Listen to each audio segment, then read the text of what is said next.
Hello students, good morning. मैं हूं S money, आप सारे बच्चों का प्यारा सा फिजिक्स टीचर। और dear students, alternating current chapter के एक और लेसन में, मतलब स्टूडेंट्स प्रत्यावर्ती वैद्युत धारा चैप्टर के एक और क्लास में आप सारे बच्चों का मोस्ट वेलकम करता हूं।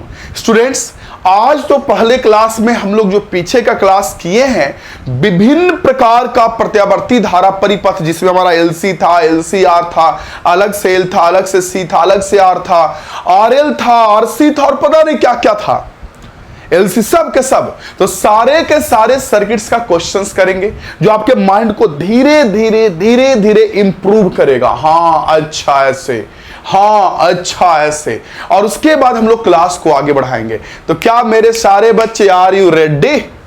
क्या मेरे सारे बच्चे आप तैयार है? Are you ready? तैयार है आप? जी सर तैयार। तो चलिए आज का क्लास स्टार्ट करते हैं। मेरे डियर स्टूडेंट्स, सबसे पहले तो आप क्लास असाइनमेंट निकाल लीजिए। सबसे पहले आप क्लास असाइनमेंट निकालिए, क्योंकि हम लोग को क्वेश्चंस करनी है ना। चलिए देखिए क्लास असाइनमेंट में क्या कहा जा रहा है, क्वेश्चन में क्या कहा जा रहा है, देखिए तो पढ़िए। पहला क्वेश्चन कहा जा रहा है कि आपके पास एक एलआर सर्किट है। ओके, तो एलआर सर्किट में जो हमारा एल है, मतलब प्रेरक है, उसका वोल्टेज 120 वोल्ट है, और जो आर है, एल आर कह रहा है, एल आर कह रहा है ना, तो आपके माइंड में ना वो एल आर का फेजर डायग्राम गुंजना चाहिए। क्योंकि मैं पहले ही बोला हूं कि अगर आपको एसी में फेजर डायग्राम, कला आरेख नहीं पता है, आपको प्रॉब्लम होंगी। पूरे एसी चैप्टर के लिए सबसे जरूरी है कि आपको कला आरेख पता होना चाहिए। पूरे एसी सर्किट के लिए अगर कला आरेख नहीं पता, आपको फेजर डायग्राम नहीं पता है, तो प्रॉब्लम तो होंगी मेरे बच्चे। तो चलिए क्वेश्चन में देखिए क्या कह रहा है। क्वेश्चन में कह रहा है कि आपके लिए आपका एलआर सर्किट है। ओके, उसमें एल के बीच का वोल्टेज 120 वोल्ट है और सी के आर के बीच का 90 वोल्ट है। ओके, तो क्वेश्चन में कहा जा रहा है सबसे पहले आरएमएस वैल्यू करंट का दिया हुआ 3 एम्पियर, करंट का 3 एम्पियर आरएमएस दिया। ओके, तो कह रहा है सबसे पहले इंपेडेंस कितना होगा, ओके, यानी प्रतिबाधा कितना होगा, हिंदी में बोलते हैं, और वोल्टता तथा धारा के बीच कलांतर, यानी वोल्टेज और करंट के बीच का फेज डिफरेंस। ये क्वेश्चन में करा, अच्छे से पढ़िए, phase difference between current end voltage, यानी फाई पूछ रहा है। चलिए मेरे स्टूडेंट्स, हम देखते हैं क्या क्या दिया हुआ है, क्या क्या नहीं दिया उसके अकॉर्डिंग। क्वेश्चन में सबसे पहले बोल दिया कि आपका एलआर परिपथ है, तो ये हो गया आपका एल, ये हो गया आर। जैसे ही मैं एलआर परिपथ का नाम लिया, क्या आपके दिमाग में एलआर परिपथ का कला आरेख यानी फेजर डायग्राम गूंजा? जल्दी बताइए, क्या आपके दिमाग में फेजर डायग्राम गूंजा मेरे बच्चे एलआर का? यस और नो, जल्दी बताइए। नहीं गूंजा, गूंजना चाहिए। नहीं गूंजा तो गूंजना चाहिए कला आरेख। क्वेश्चन में कह रहा है कि एल का जो वोल्टेज है, ध्यान से देखिए, एल का वोल्टेज दे रखा 120 और आर का 90, इसका 120 वोल्ट। ओके, और इसका 90 वोल्ट, आर का भी यार 90 वोल्ट। ओके, और आई आरएमएस, देखिएगा आरएमएस करंट, जिसे हिंदी में बोलते हैं ना वर्ग माध्य मूल मान, जो भी, तो वो हमारा जो वर्ग माध्य मूल मान, जो हमारा आरएमएस, जिसको रूट मीन स्क्वायर बोलते हैं इंग्लिश में पूरा, तो रूट मीन स्क्वायर करंट कितना दे रखा है बताइए तो? 3 एम्पियर दे रखा है। आई आरएमएस हमारा 3 एम्पियर दे रखा है। क्वेश्चन में क्या कह रहा है भाई? तो क्वेश्चन में कह रहा है सबसे पहले इंपेडेंस निकालिए, यानी प्रतिबाधा निकालिए। इंपेडेंस जेड, सबसे नंबर ए में z equal to what, z निकालते। लेकिन सुनिए मेरी बात, सुनिए, आपको सोचिए पहले, क्वेश्चन ऐसे नहीं बनेगा। कैसे जेड निकलेगा ये बताइए तो? आपको करंट पता है, आपको अलग अलग वोल्टेज दिया हुआ है, तो जेड कैसे निकलेगा?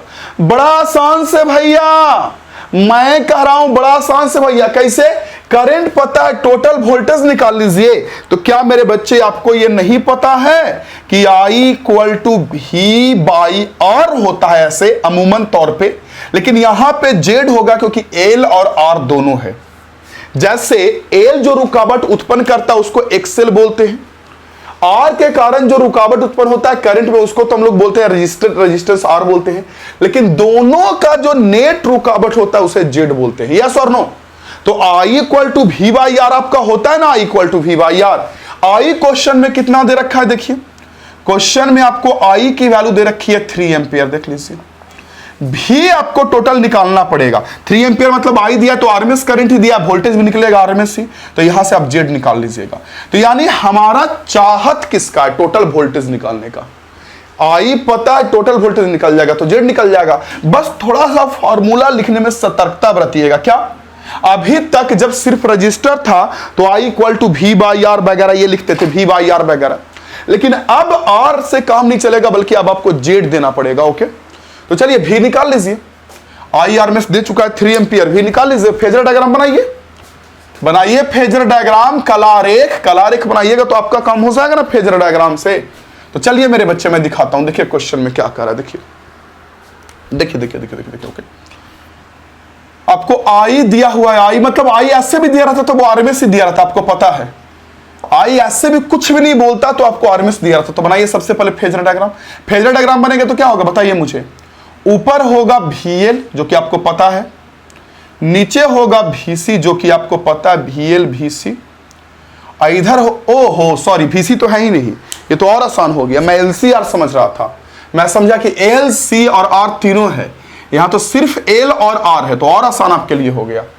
यहां पे ओनली L है और R है, ओनली L और R। ओके, हाँ, तो मैंने क्या बोला मेरे बच्चे, मैंने बोला आपसे कि ये हमारा ऊपर VL हो गया, इधर हमारा हो गया कितने का VR, ये देखिए VR। बस C से तो मतलब है नहीं, फेजर डायग्राम तो मेरे बच्चों को पता ही होगा, टकैक एकदम।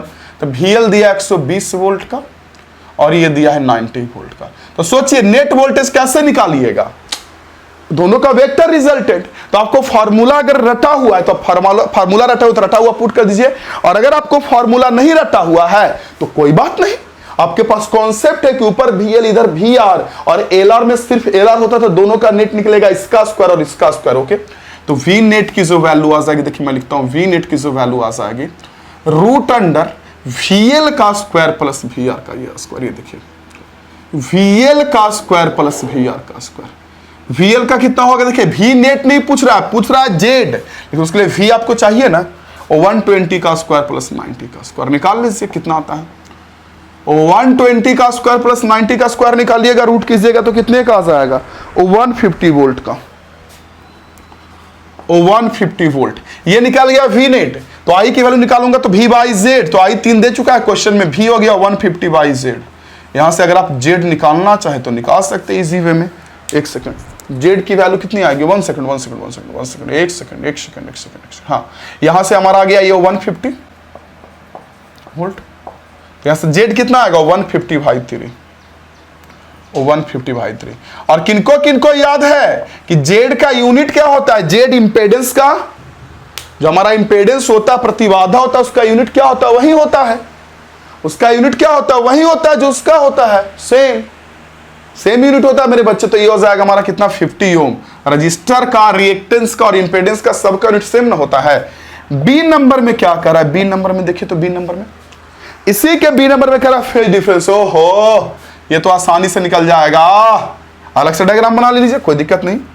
इधर हमारा VL है 120 का फेज डिफरेंस के लिए। ओके, इधर हमारा क्या है VR 90 का, हंस करके आप फेज डिफरेंस निकाल लेंगे, नहीं निकाल लेंगे क्या कि सर V नेट कहीं ऐसे तिरछे पास करेगा, देखिए तो V नेट। और V नेट याद भूलिए मत, इस पे करंट भी होता है, याद है ना, जिधर VR होता है उधर करंट भी होता है, यानी करंट से V नेट लीड कर गया, आगे चला गया आगे, तो यहां पे हमारा नेट वोल्टेज लीडिंग होता है। ये देखिए भाई, तो निकाल लीजिए भाई, यही तो कह रहा है आपको, इस पे करंट होता है, भूलिए मत, इस पे करंट होता है और V नेट ऐसे हुआ तिरछे, V नेट इधर, इस पे करंट, तो कुछ हमारा वोल्टेज लीड किया। और वैसे ही मैंने कहा था कि LR में नेट वोल्टेज जो तिरछे पास करेगा वो हमेशा करंट से लीड करेगा, क्योंकि इन दोनों का रिजल्टेंट हमेशा ऐसे आएगा। LCR नहीं ना है कि LCR में कुछ ऊपर आएगा, कुछ नीचे आएगा, कुछ इधर आएगा, तो डिपेंड करेगा ये बड़ा या ये बड़ा है। इसमें तो ऐसी कोई बात है नहीं बड़ा छोटा होने का, इसमें तो नेट सिर्फ ऐसे पास करेगा, करंट इस पे X पे और नेट ऐसे तिरछे, यानी वोल्टेज हमारा लीड करेगा। निकाल लीजिए कितने से लीड करेगा, तो tan फाई लगा दीजिए ना, tan फाई लगाइए, देखिए tan फाई लगाइएगा तो tan फाई इक्वल टू क्या होता है, परपेंडिकुलर बाई बेस, यानी 120 बाई 90, ऐसे, नहीं तो फॉर्मूला रटो तो फॉर्मूला लगाइए, लेकिन मैं तो नहीं कहता हूं कि रटने के लिए भाई, मैं तो कहता हूं देख के लगाइए। tan equal to perpendicular by base VL by VR, ये देखिए VL बाई VR, ओके, यानी 120/90 ना, 120/90, ओके। 3 से चला जाएगा 3 3 9 3 4 4/3, tan 5 4/3, that is 5 equal to, या तो लिख सकते हैं tan इनवर्स 4/3, और नहीं तो फाई की वैल्यू 53 डिग्री भी लिख सकते हैं, ओके। तो ये क्वेश्चन हुआ, तो आपको माइंड में ना फेजर डायग्राम को ना गुंजवाना है जबरदस्ती, अगर नहीं गूंजे तो जबरदस्ती गुंजवाना है, और आप यहां से लेकर यहां तक जल्दी नोट कीजिए बच्चे, मैं साइड होता हूं, जल्दी नोट कीजिए तो वहां से वहां तक, और नोट करने के बाद नेक्स्ट क्वेश्चन पे भी हाथ लगा लीजिएगा, नोट कीजिए, ओके। चलिए देखिए नेक्स्ट क्वेश्चन क्या कर रहे हैं, तो एलआर सर्किट का हो गया, एलआर का जेड ऐसे भी निकल गया, सॉरी जेड भी निकल गया, देखिए पूरी बातें कैसे क्वेश्चंस घुमाएगा ना, उसका कोई फिक्स नहीं है, आपको ध्यान से देखना पड़ेगा क्या क्या दिया हुआ है, और उस दिए हुए की मदद से क्या क्या पूछ रहे और कैसे निकाल सकते हैं। जैसे यहां पे जेड बोला तो कई हो सकता है कुछ बच्चे जेड निकालने के लिए ढूंढ रहे होंगे कि सर एक्सेल किधर है और आर किधर है, इसके मदद से जेड निकालेंगे, इसका स्क्वायर, हाँ निकलेगा, लेकिन ये दिया हुआ नहीं ना है, आपको टोटल वोल्टेज निकाल सकते हैं, टोटल करंट निकाल सकते हैं, उससे जेड निकालिएगा। और ये आएगा क्वेश्चंस प्रैक्टिस करते करते, क्वेश्चंस प्रैक्टिस कीजिएगा तो धीरे धीरे करते करते करते करते ये चीजें ऑटोमेटिक हो जाएंगी, ओके, ये कोई बहुत बड़ी चीज नहीं, हो जाएंगी ऑटोमेटिक। चलिए मेरे बच्चे नेक्स्ट क्वेश्चन देखिए, नेक्स्ट क्वेश्चन में क्या कहा जा रहा है, पढ़िए नेक्स्ट क्वेश्चन। ये तो हो गया, ओके। नेक्स्ट क्वेश्चन देखिए आपका आरसी सर्किट का, या सीआर का बोलिए, जो भी बोलिए, आपको आरसी सर्किट का क्या कह रहा है नेक्स्ट क्वेश्चन में। नेक्स्ट क्वेश्चन में कहा जा रहा है आपके लिए कि आपके पास एक आर और एक सी है, ओके, देख लीजिए, रजिस्टर और कैपेसिटर, आर की वैल्यू 20 ओम है, यानी रेजिस्टेंस की वैल्यू 20 ओम है प्रतिरोध का, और कैपेसिटेंस जो है जिसे हिंदी में धारिता हम लोग बोलते हैं वो 2 माइक्रोफैराड का दिया हुआ है ना, कैपेसिटेंस हमारा 2 माइक्रोफैराड का दिया हुआ है। और क्वेश्चन में क्या कह रहा है, क्वेश्चन में कह रहा है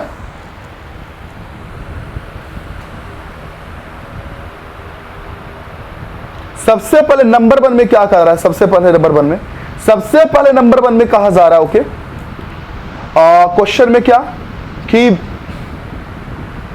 इंपेडेंस जेड की वैल्यू कितनी होगी, कब, जब डीसी सर्किट से जोड़ते हैं तो, और एसी से जोड़ते हैं तो, दो क्वेश्चन है, डीसी और एसी दोनों से जोड़ते हैं तो। देखिए डीसी से जोड़ेंगे तब तो करंट नहीं बहेगा, एसी, एक बात सुनिए, जो कैपेसिटर होता है ना, कैपेसिटर यानी संधारित्र, वो डीसी सर्किट को ना ब्लॉक कर देता है, डीसी को। देखिए मैं समझाता हूं, क्वेश्चन में आपको क्या क्या दिया हुआ है, कैपेसिटर, जैसे एसी में और डीसी में क्या अंतर है, देखिए जैसे मान लीजिए आपने क्या करा, कैपेसिटर जोड़ा डीसी सर्किट में, डीसी सिर्फ डीसी है, battery battery battery, direct current जिसे बोलते हैं दिष्ट धारा, ओके, तो डीसी में दिष्ट धारा में आपने बैटरी जोड़ा, तो ये क्या करेगा ना, कैपेसिटर किस डीसी को ब्लॉक कर देगा, करंट नहीं बहेगा, बस कुछ देर के लिए यहां पे प्लस चार्ज पहले जमा हो जाएगा, माइनस जमा होगा, फिर करंट बहना बंद हो जाएगा।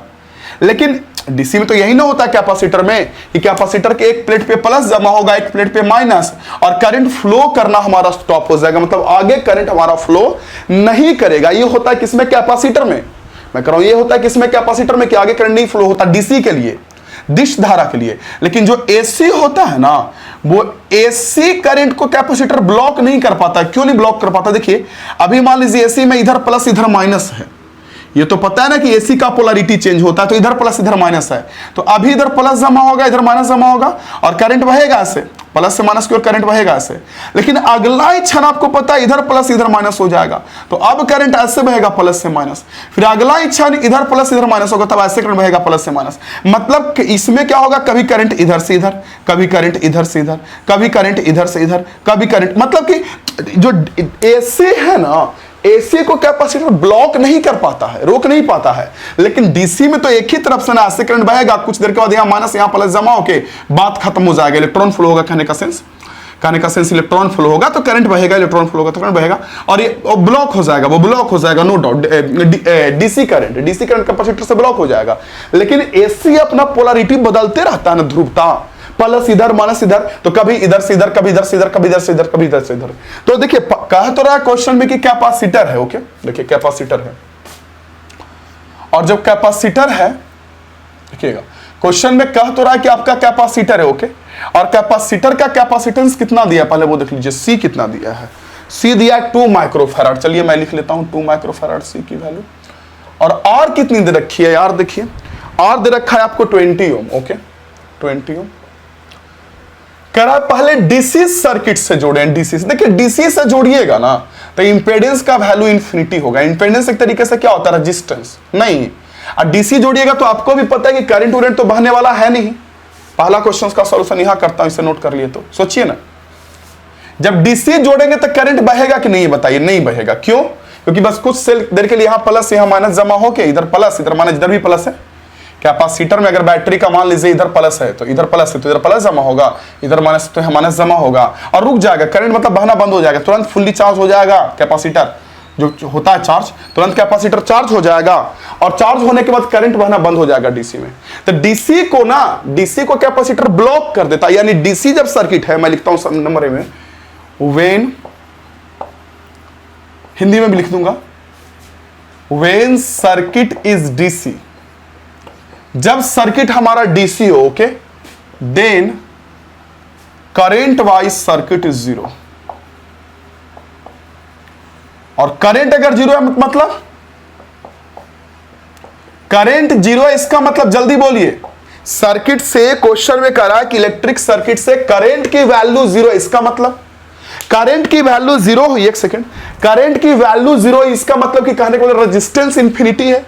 तो यहां रेजिस्टेंस की बात नहीं ना करता है, यहां प्रतिरोध की बात नहीं, यहां इंपेडेंस होता है, प्रतिबाधा, दो ना है, सी और आर दोनों है ना, okay. So z equal to zero, okay.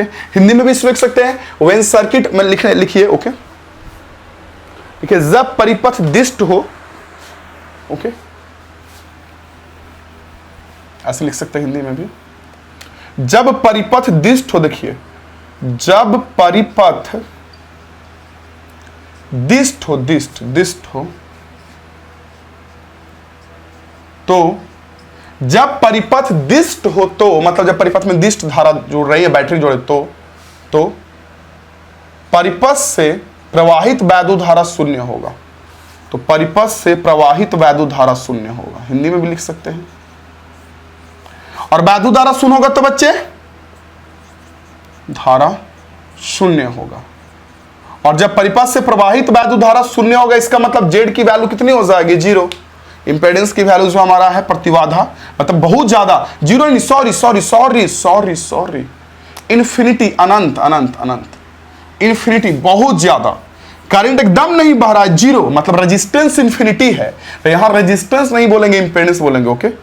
अतः जेड का जो वैल्यू है, जेड, ये हमारा इन्फिनिटी है, अनंत है, ओके। इसी का बी नंबर में देखिए, बी नंबर में क्या कह रहा है क्वेश्चन में, कि जब हम एसी से जोड़े तो क्या होगा। और एसी में क्या दिया हो बच्चे क्वेश्चन में, ओके, फिर इसमें पूछा जा रहा है, ओके, एसी में क्या कर रहा है, जब फ्रीक्वेंसी कितना से जोड़े, 10/π किलो हर्ट्ज से जोड़े हैं। क्वेश्चन में 10/π किलो हर्ट्ज फ्रीक्वेंसी है, किलो हर्ट्ज दिया है, देखिएगा ध्यान से, इसकी फ्रीक्वेंसी दे रखी है कितना, 10/π किलो हर्ट्ज, देखिएगा किलो हर्ट्ज है, ओके। तो क्वेश्चन में कह रहा है अब जेड कितना होगा। तो देखिए सी है और है, जेड तो हंस के निकाल लेंगे, नहीं, इधर होगा हमारा आर, देखिए इधर होगा हमारा आर और इधर होगा एक्स सी, इधर होगा आर, इधर होगा एक्स सी, तो हंसकर जेड निकाल लेंगे, समझ रहे हैं ना। और जेड की वैल्यू कितनी हो जाएगी बताइए मुझे, √XC का स्क्वायर प्लस आर का स्क्वायर, यही ना होता हमारा बच्चे आरसी सर्किट में जेड के लिए कि इधर आर आपको पता है 20 ओम का। ओ अच्छा, XC नहीं दिया है, C दिया है।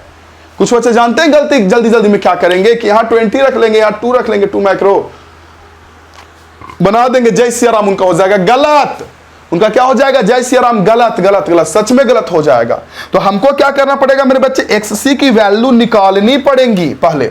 चलिए XC निकाल लेते हैं। XC क्या होता है, 1/ωc। ओहो, और तेज बन गया, ओमेगा भी नहीं दिया, डायरेक्ट फ्रीक्वेंसी दिया है। वाह जी वाह, वाह जी वाह। क्वेश्चन पूछने वाले फ्रीक्वेंसी दिया 10/π किलो, किलो का मतलब 1000 होता है, आपको पता होगा 1000। इतना हर्ट्ज दिया फ्रीक्वेंसी, आवृत्ति जिसे बोलते हैं आवृत्ति, तो आवृत्ति दिया है इतना हमारे बच्चे, यहां देखिए इतना फ्रीक्वेंसी। तो फ्रीक्वेंसी से आपको ओमेगा निकालना पड़ेगा, जो एंगुलर फ्रीक्वेंसी होता है ना कोणीय आवृत्ति, वो कोणीय आवृत्ति निकालना पड़ेगा। कैसे निकालिएगा?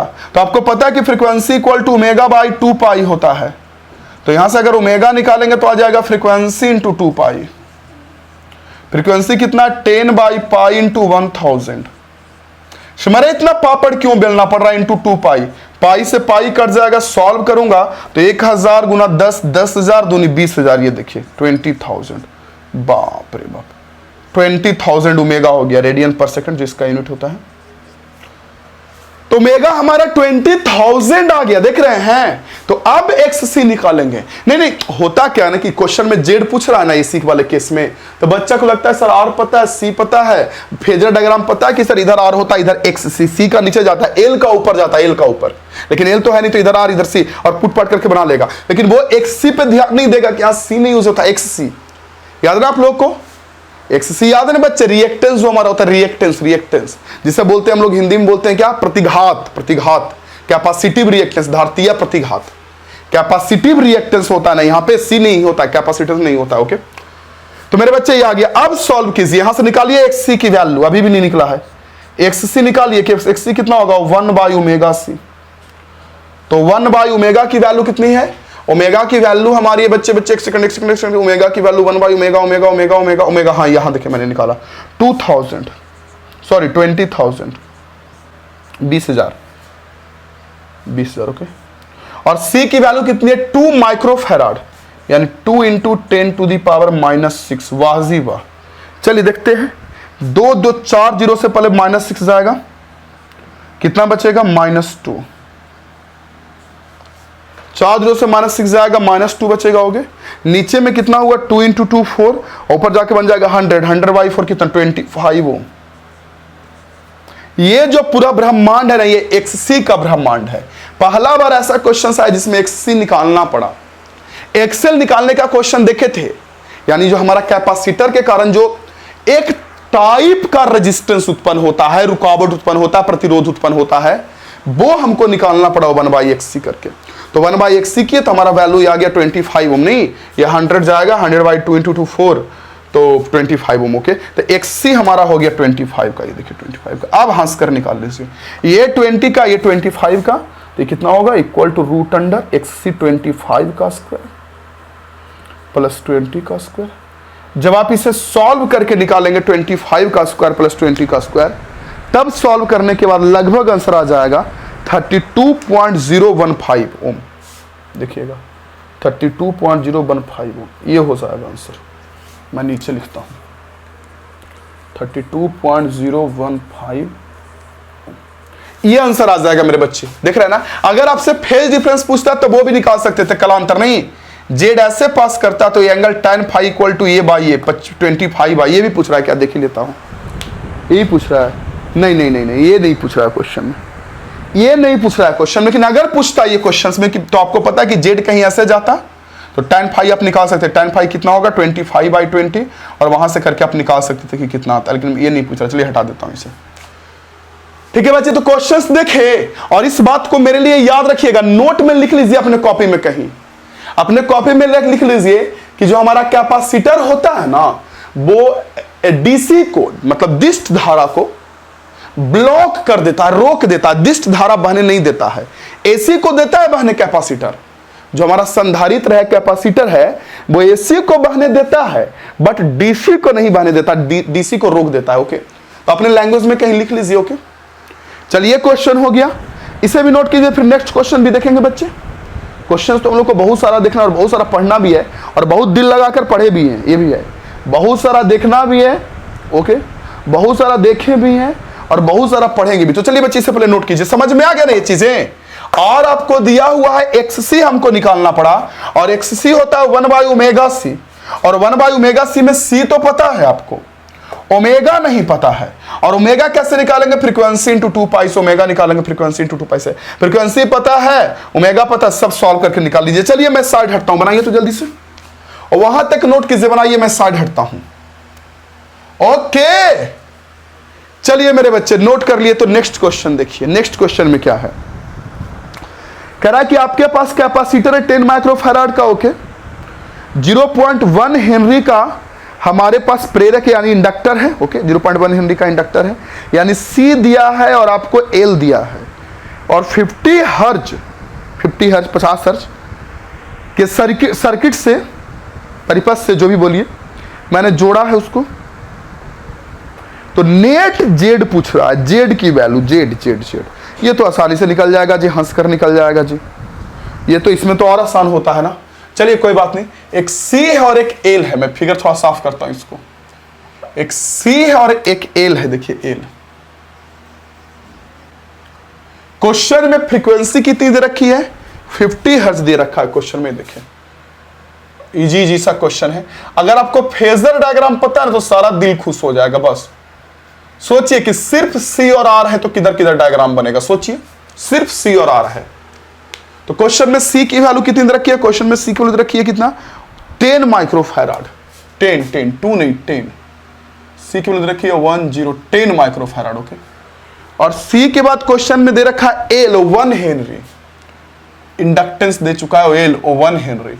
अब ऐसा नहीं कि एल दिया हो तो आप इसे एक्सएल समझ ले, नहीं, ऐसा नहीं कि एल दिया तो एक्सएल समझ ले और सी दिया तो एक्ससी समझ ले, नहीं, निकालना पड़ेगा आपको। लेकिन ये सब निकालने से पहले आपको ना फेजर डायग्राम तो पहले बनाना पड़ेगा ना, तब निकलेगा ना। जेड की वैल्यू बहुत आसान है, जेड का वैल्यू सी, और आपको पता ही है कि एलसी सर्किट होता है तो या इसमें हमारा +90 फेज होगा आगे या -90। देखिए बताता हूं, पहले देखिए सॉल्यूशन करता हूं। पहले मैं एक्ससी निकाल लेता हूं क्योंकि एक्ससी की जरूरत पड़ेगी। एक्ससी कितना होता है? 1/ω/c। ओ, एक्ससी के लिए आपको पहले फ्रीक्वेंसी से ओमेगा निकालना पड़ेगा ना। चलिए, फ्रीक्वेंसी कितना दे चुका है? 50 हर्ट्ज। जो फ्रीक्वेंसी है, हमारा आवृत्ति है, वो 50 हर्ट्ज दे रखा है ना। तो आपसे क्या पूछ रहा है मेरे बच्चे? ओमेगा, ओमेगा पूछ रहा है। तो आपको पता है ना कि अभी ना मैंने देखा कि ओमेगा इक्वल टू होता है फ्रीक्वेंसी इंटू 2 पाई। देखिए ओमेगा की जरूरत पड़ेगी इन सब निकालने के लिए। फ्रीक्वेंसी इंटू 2 पाई, फ्रीक्वेंसी हमारा 50 का into 2 into pi, okay. Solve करूंगा तो कितने का आ जाएगा? 1 सेकंड। सॉल्व करूंगा तो ये वैल्यू कितने की आ जाएंगी? पाई की 3.14 ही तो यूज करनी है, ये तो करनी है, मजबूरी है हमारी यूज करना। क्या मजबूरी ना है भाई? जी सर। तो 50 दूना 100 इंटू 3.14, पाई की वैल्यू 314 आ जाएगा, 314 हो जाएगा ओमेगा की वैल्यू, ओके। तो चलिए अब निकालते हैं पहले एक्ससी या एक्सएल ही निकाल लीजिए। एक्सएल क्या होता है? Omega into L. एक्सएल हमारा ओमेगा एल होता है ना, और एक्ससी कितना होता है? 1/ω/c। ये देखिए, तो ओमेगा एल, ओमेगा की वैल्यू 314 है, ये देखिए ओमेगा की वैल्यू 314, और एल की वैल्यू कितनी है? एल 0.1 हेनरी, ये देखिए 0.1 मीन्स 1/10। सॉल्व करेंगे तो यहां से आ जाएगा 31.4 ओम। हुआ एक्सएल। एक्ससी 1/ω/c होता है, 1/ω तो आपको पता है 314, और सी कितना? 10 माइक्रोफैराड, यानी 10 इंटू 10⁻⁻6। चलिए इसे सॉल्व कर लीजिए।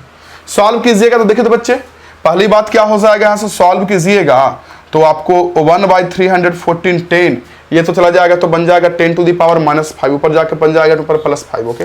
चलिए कर लीजिए, ये दोनों को काट दीजिए, ये दोनों कटेगा तो 10⁻⁻5 आएगा, और ये चला जाएगा ऊपर 10⁻+5/314, 314, ये देखिए। और जब इसे सॉल्व कीजिएगा 10⁻5/314 तो आंसर क्या आएगा मैं बताता हूं, 1 सेकंड। सॉल्व करने के बाद लगभग में आ जाएगा आंसर 318.47, 318.47 ओम। तो चलिए एक्सएल और एक्ससी निकल गया, तो कह रहा है जेड, निकाल लीजिए जेड। इसका डायग्राम कैसा होगा? एक्ससी और एक एल है, याद है आपको? किसका डायग्राम बनाइएगा? जेड का रहा तो एक्ससी और एक्सएल वाला डायग्राम बनाइएगा। वोल्टेज का था तो वोल्टेज वाला बनाते। ये लीजिए डायग्राम कैसा बनेगा? ऊपर सबको पता है कि ऊपर एक्सएल होता है, इसमें ऊपर एक्सएल, नीचे एक्ससी, XL कितने का है? 3.14 का, ये देखिए XL 3.14 ओम, ओके। और XC हमारा है, देखिए XC जो हमारा है वो है 3.1, सॉरी XL कितने का हुआ? 1 second, omega into L, omega 314, okay ठीक है। हाँ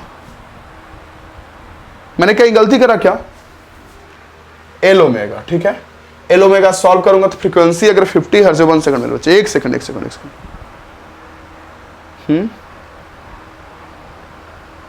अच्छा, ओहो,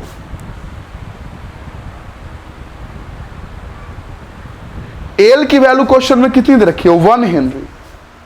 ओ सॉरी बच्चे, 1 हेनरी क्वेश्चन में दिया हुआ है। वही मैंने कहा कि कुछ गड़बड़ी है। एल की वैल्यू 1, यानी सिंपल सी 314 ओम हो जाएगा ये। एल की वैल्यू 1 है, 1 हेनरी, ओके। और XC की वैल्यू निकालेंगे तो 1 by omega C L 1 henry, नहीं यस। XC की वैल्यू इतना, तो ऊपर कितने का आया? 314 का, देखिए 314 ओम का ऊपर XC, और नीचे 318.47 ओम का। इधर आई होता है, जरूरत भी नहीं है। तो देखिए दोनों बस यही दो होता है इसमें। तो जेड क्या होगा? बड़े में से छोटे को घटा देंगे। दो वेक्टर 180 पे तो क्या करेंगे? बड़े में से छोटा, ये बड़ा ये छोटा, ओके। तो जेड की वैल्यू अगर निकालेंगे, जेड की वैल्यू तो XC माइनस XL हो जाएगा, बस। ये बड़ा है ना, XC माइनस XL, बड़ा में से छोटा, ओके। तो 318.47, क्योंकि ये दोनों में सिर्फ या तो इसमें से इसको घटाएंगे या इसमें से इसको, बड़ा में से छोटा। अगर ये बड़ा रहेगा तो नेट इधर जाएगा, और ये बड़ा रहेगा तो नेट इधर जाएगा, और हमेशा 90 डिग्री फेज, या तो प्लस 90 या माइनस 90। मैं करवा चुका हूं, याद कीजिए। इतना 0.47 माइनस 314, सॉल्व करने पे कितना आएगा भाई? आपको आ जाएगा कितना? 4.47। तो ये निकल गया जेड की वैल्यू, यस बिल्कुल सही। अच्छा, अगर इसी क्वेश्चन में पूछता कि कौन लैग कर रहा है, कौन लीड, तो देखिए ऊपर है XL, नो डाउट, नीचे है XC, नो डाउट। तो इसी में पूछता कि इसमें और इसमें, इन दोनों में कौन आगे है, मतलब कौन लीड कर रहा है, कौन लैग। तो ऑब्वियस सी बात, इन दोनों का नेट नीचे आता, और नीचे नेट आता मतलब वोल्टेज नीचे जाता, करंट इस पर होता है, यानी वोल्टेज 90 से लैग करता, डायरेक्ट 90 से। अगर ये बड़ा होता तो नेट वोल्टेज, क्योंकि जैसा इसका डायग्राम होता है वैसा ही वोल्टेज का होता है। वोल्टेज में भी ऊपर रहेगा, पता है बच्चे, VL, नीचे VC, पता ही है आपको। इधर तो आर है ही नहीं, तो इधर डॉटेड होगा, आर तो क्वेश्चन में है ही नहीं, ओके। तो अगर ये नीचे वाला बड़ा है तो यहां ये भी बड़ा होगा। मैं बात कर चुका हूं कि चाहे आप फेज डिफरेंस वोल्टेज वाले से निकालिए या ये XL, XC या R वाले से निकालिए, बात सेम आएगा। तो आप सोच सकते हैं ये आपका आंसर हो जाएगा, ओके। तो धीरे धीरे करके आइडिया लग रहा होगा क्वेश्चंस, और भी आगे क्वेश्चंस देखेंगे तब आपको पूर्ण आइडिया लग जाएगा, फुल्ली, ओके। तो चलिए मेरे बच्चे, मैं साइड हटता हूं, जल्दी से नोट कीजिए इसे, जल्दी से यहां से यहां नोट कीजिए, तो जल्दी यहां से यहां जल्दी नोट कीजिए, ओके। कर लिए नोट मेरे स्टूडेंट्स? बहुत अच्छी बात है, नोट कर लिए। तो चलिए मैं इसे साफ करता हूं, साफ करता हूं, और साफ करके फिर हम लोग आगे बढ़ते हैं। और आगे बढ़कर जो हम लोग का जो होता है ना पावर, उस पावर के बारे में स्टडी करते हैं। पावर के बारे में, पावर, फिर से करो, पावर, क्या? पावर, ठीक है, जिसको बोलते हैं शक्ति। आप लोग हेडिंग भी कर सकते हैं, हेडिंग कीजिए, हेडिंग कर सकते हैं, लिखिए, हेडिंग कीजिए। क्योंकि पावर, ये तो जान गए, ये तो क्वेश्चंस था। एक तरीके से फेजर डायग्राम जो पढ़े ना, उसका दोबारा पढ़ के डायग्राम बनाना देख रहे थे। बाकी क्वेश्चंस आगे मिलेगा तो आप धीरे धीरे करते हो जाएगा, कोई बड़ी बात नहीं, ओके। तो चलिए मेरे बच्चे, अब हम लोग देखते हैं जल्दी से पावर। हेडिंग कीजिए, हेडिंग कर लीजिए, प्रत्यावर्ती धारा परिपथ में शक्ति, यानी power in AC circuit. Heading कीजिए, पावर इन AC सर्किट, मतलब प्रत्यावर्ती धारा परिपथ में शक्ति। प्रत्यावर्ती धारा परिपथ में कितनी शक्ति होगी, जो पावर को हिंदी में बोलते हैं शक्ति, कितना पावर है। कर लिए नोट मेरे स्टूडेंट्स? क्लियर साहब? सब बढ़िया? चलिए बच्चे, डायग्राम याद रखिएगा ना माइंड में एक बार, कि सर ऊपर होता है VL, नीचे VC इधर VR, बस नेट वोल्टेज के लिए ये है।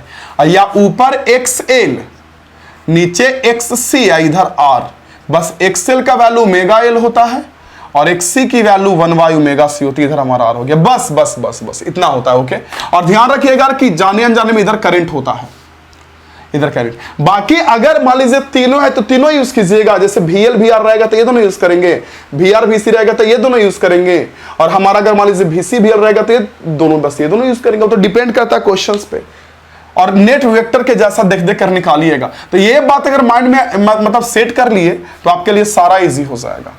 ये बात अगर आप माइंड में सेट कर लिए तो आपके लिए सारा इजी हो जाएगा, सारा total two total A to Z।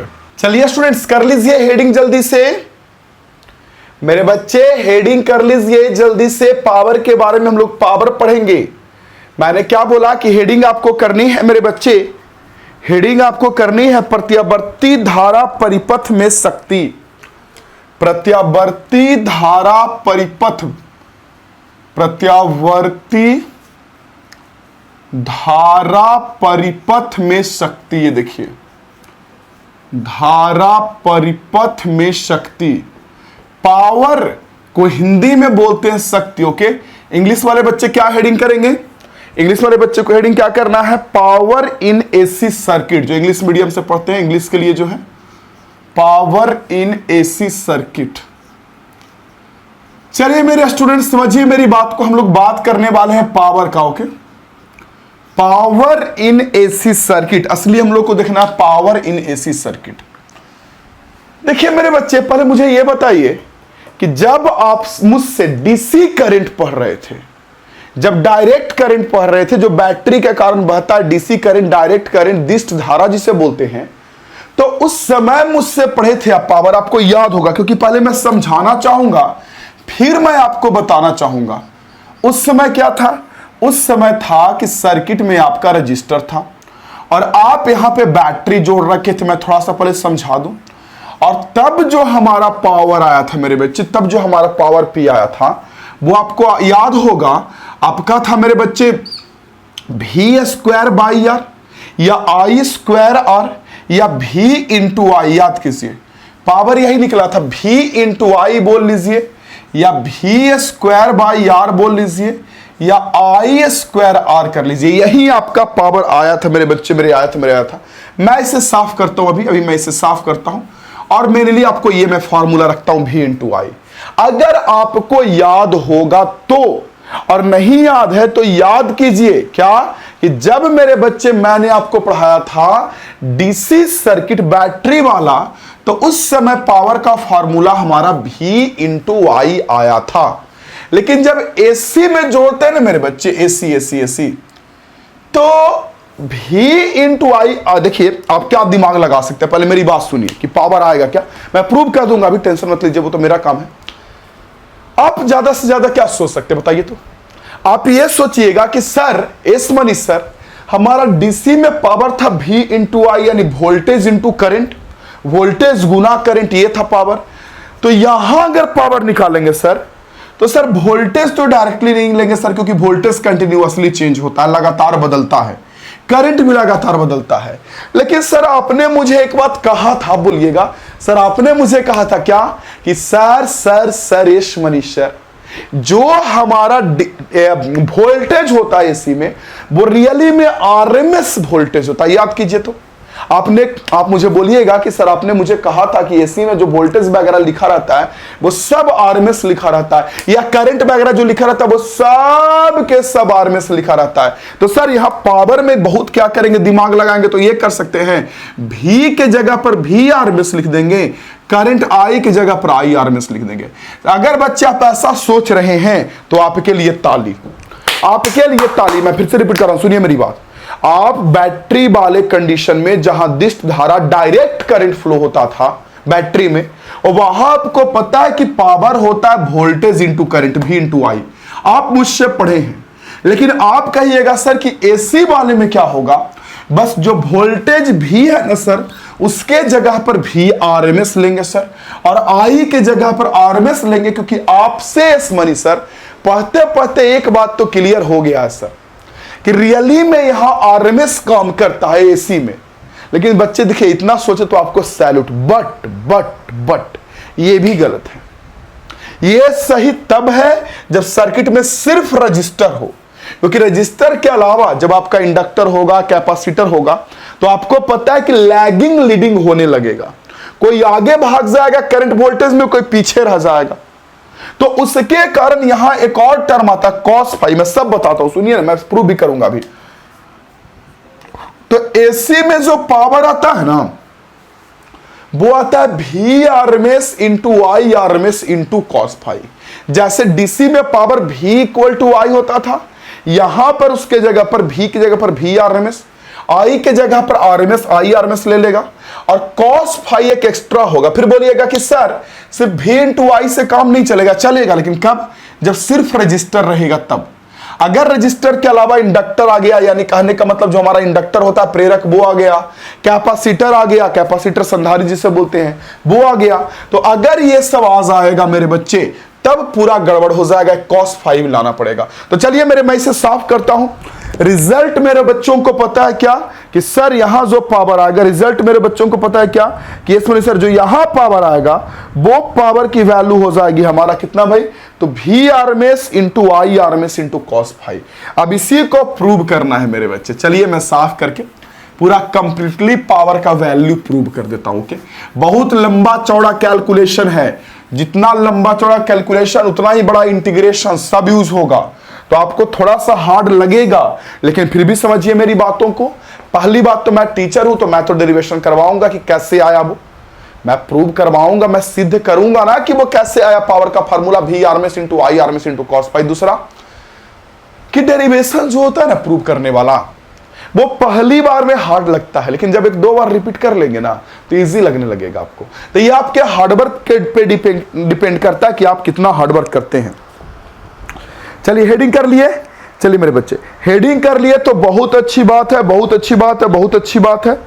अब मैं थोड़ा सा ये करता हूं लेट, माना कि लेट हमारा जो वोल्टेज का इक्वेशन है भी, पहले मैं फिगर ही ड्रॉ कर लूं सर्किट का, ये रहने दीजिए कोई बात नहीं। वोल्टेज V का equation V equal to V nought sine omega t है, और करंट जो I है, जनरली हमारा करंट क्या होता है ना कि पीछे होता है, आगे भी होता है पीछे भी होता है, ऐसा कोई फर्क नहीं है, लेकिन जो I है वो मैं मान लेता हूं I equal to I nought sine omega T minus five. इसलिए मान रहा हूं माइनस फाइव या प्लस फाइव, क्योंकि आपको पता है कि जब सिर्फ रजिस्टर रहेगा सर्किट में, सिर्फ जब रजिस्टर रहता, प्रतिरोध रहता है, तो आपको पता है कि जो हमारा वोल्टेज का फेज होता है, फेज कला फेज, वही हमारा करंट का फेज होता है, ओमेगा टी दोनों का सेम होता है।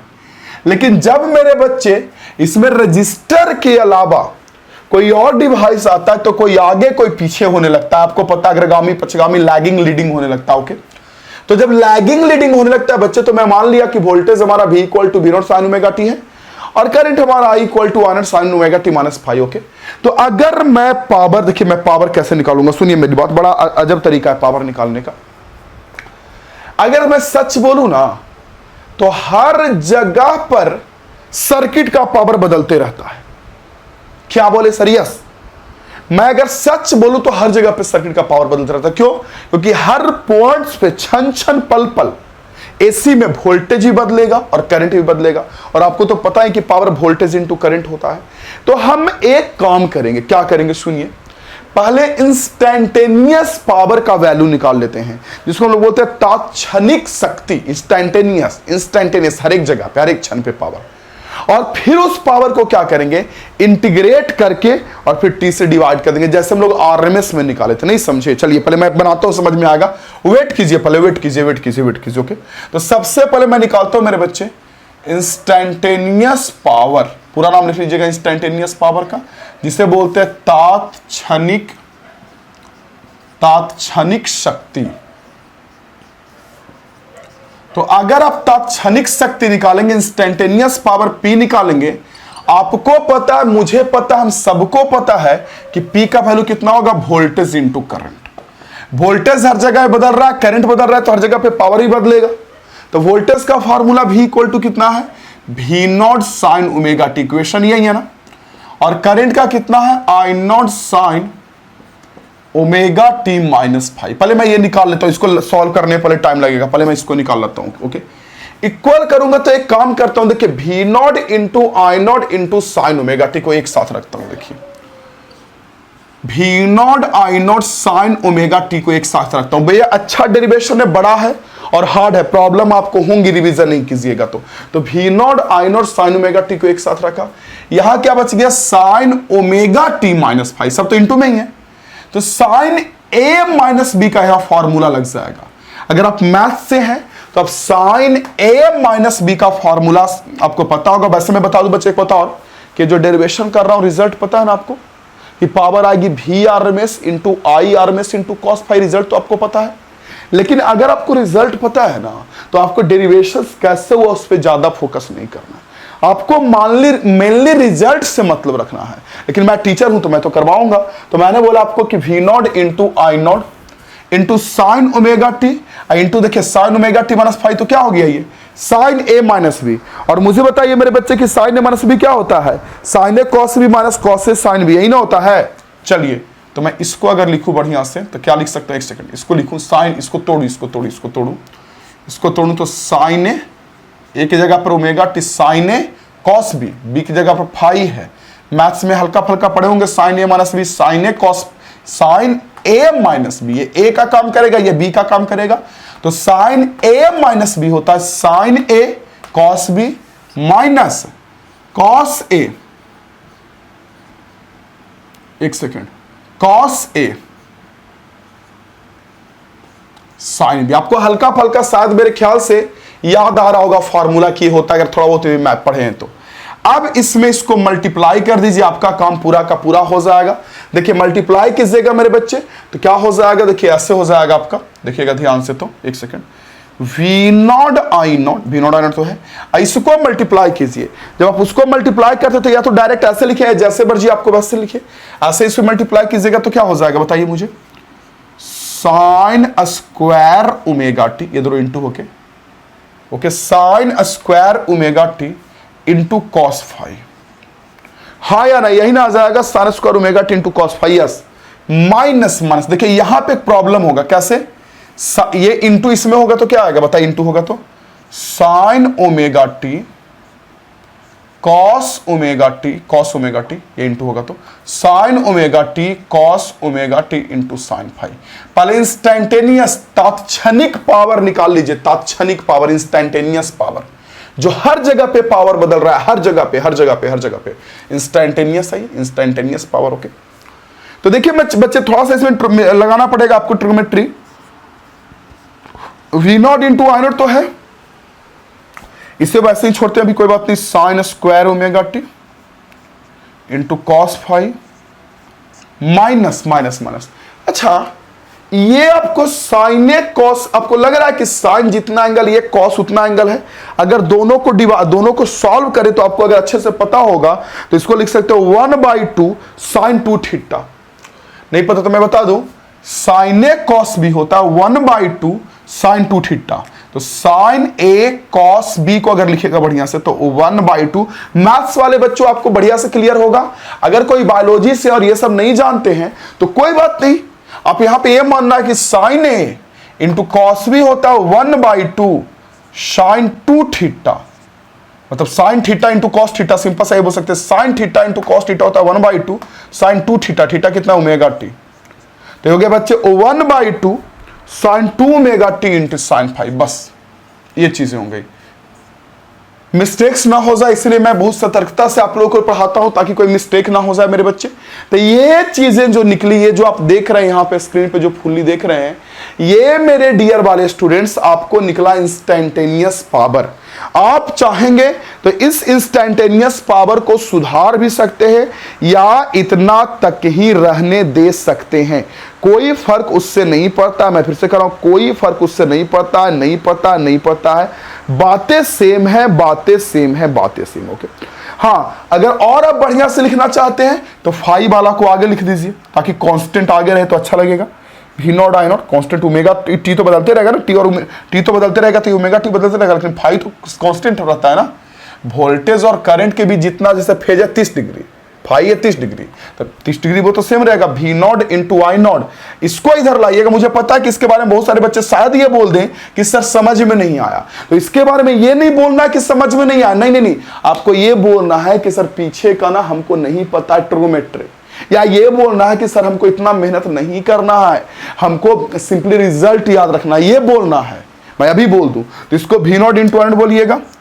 यहां क्या कीजिएगा, कॉस फाई, जो FHD बच्चे होते हैं ना, फुल HD, वो सब ये सब डेरिवेशंस पे ध्यान देते हैं कि मुझे एक भी चीज नहीं छूटना चाहिए। नहीं तो बहुत सारे लोग ऊपर ऊपर से भी पढ़ते हैं। तो cos phi into sine square omega t, इसको आगे कर लिया, माइनस इसको भी आगे कर लेता हूं, कितना 1/2 into sine phi into sine 2 omega t. बस बस बस बस बस बस, ये निकला मेरा बच्चे इंस्टेंटेनियस पावर, जो कि हर जगह पे टाइम बदलने से बदलेगा। सर ये ऐसे क्यों कर दिए सर?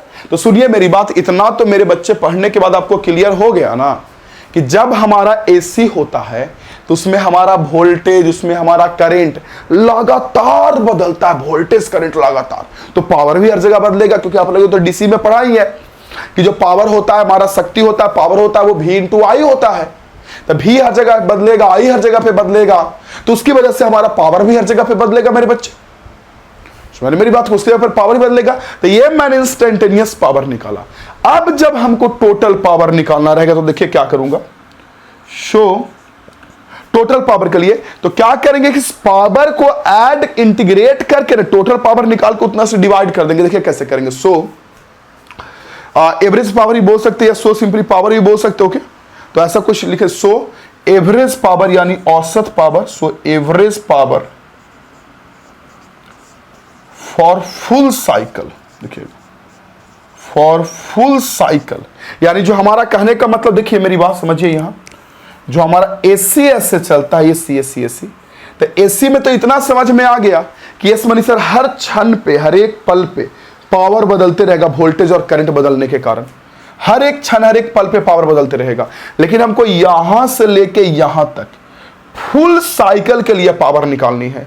एवरी, या हिंदी में ऐसे बोल सकते हैं कि पूर्ण चक्र के लिए औसत पावर।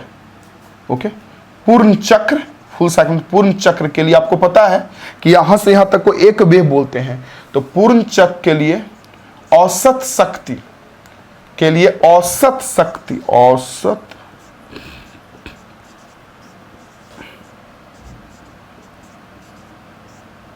शक्ति है। देखिए पूर्ण चक्र के लिए औसत शक्ति कैसे निकालेंगे? पूर्ण चक्र के लिए औसत शक्ति, तो वो निकालने के लिए क्या करेंगे? औसत निकालने के लिए कि क्षणिक पावर हमारा निकल गया, तात्क्षणिक पावर हर एक जगह पे जो पल पल बदल रहा है वो पावर निकल गया। अब हम उसे कर देंगे इंटीग्रेट। ये देखिए जो पावर निकला ना, पावर, उसे कर देंगे इंटीग्रेट।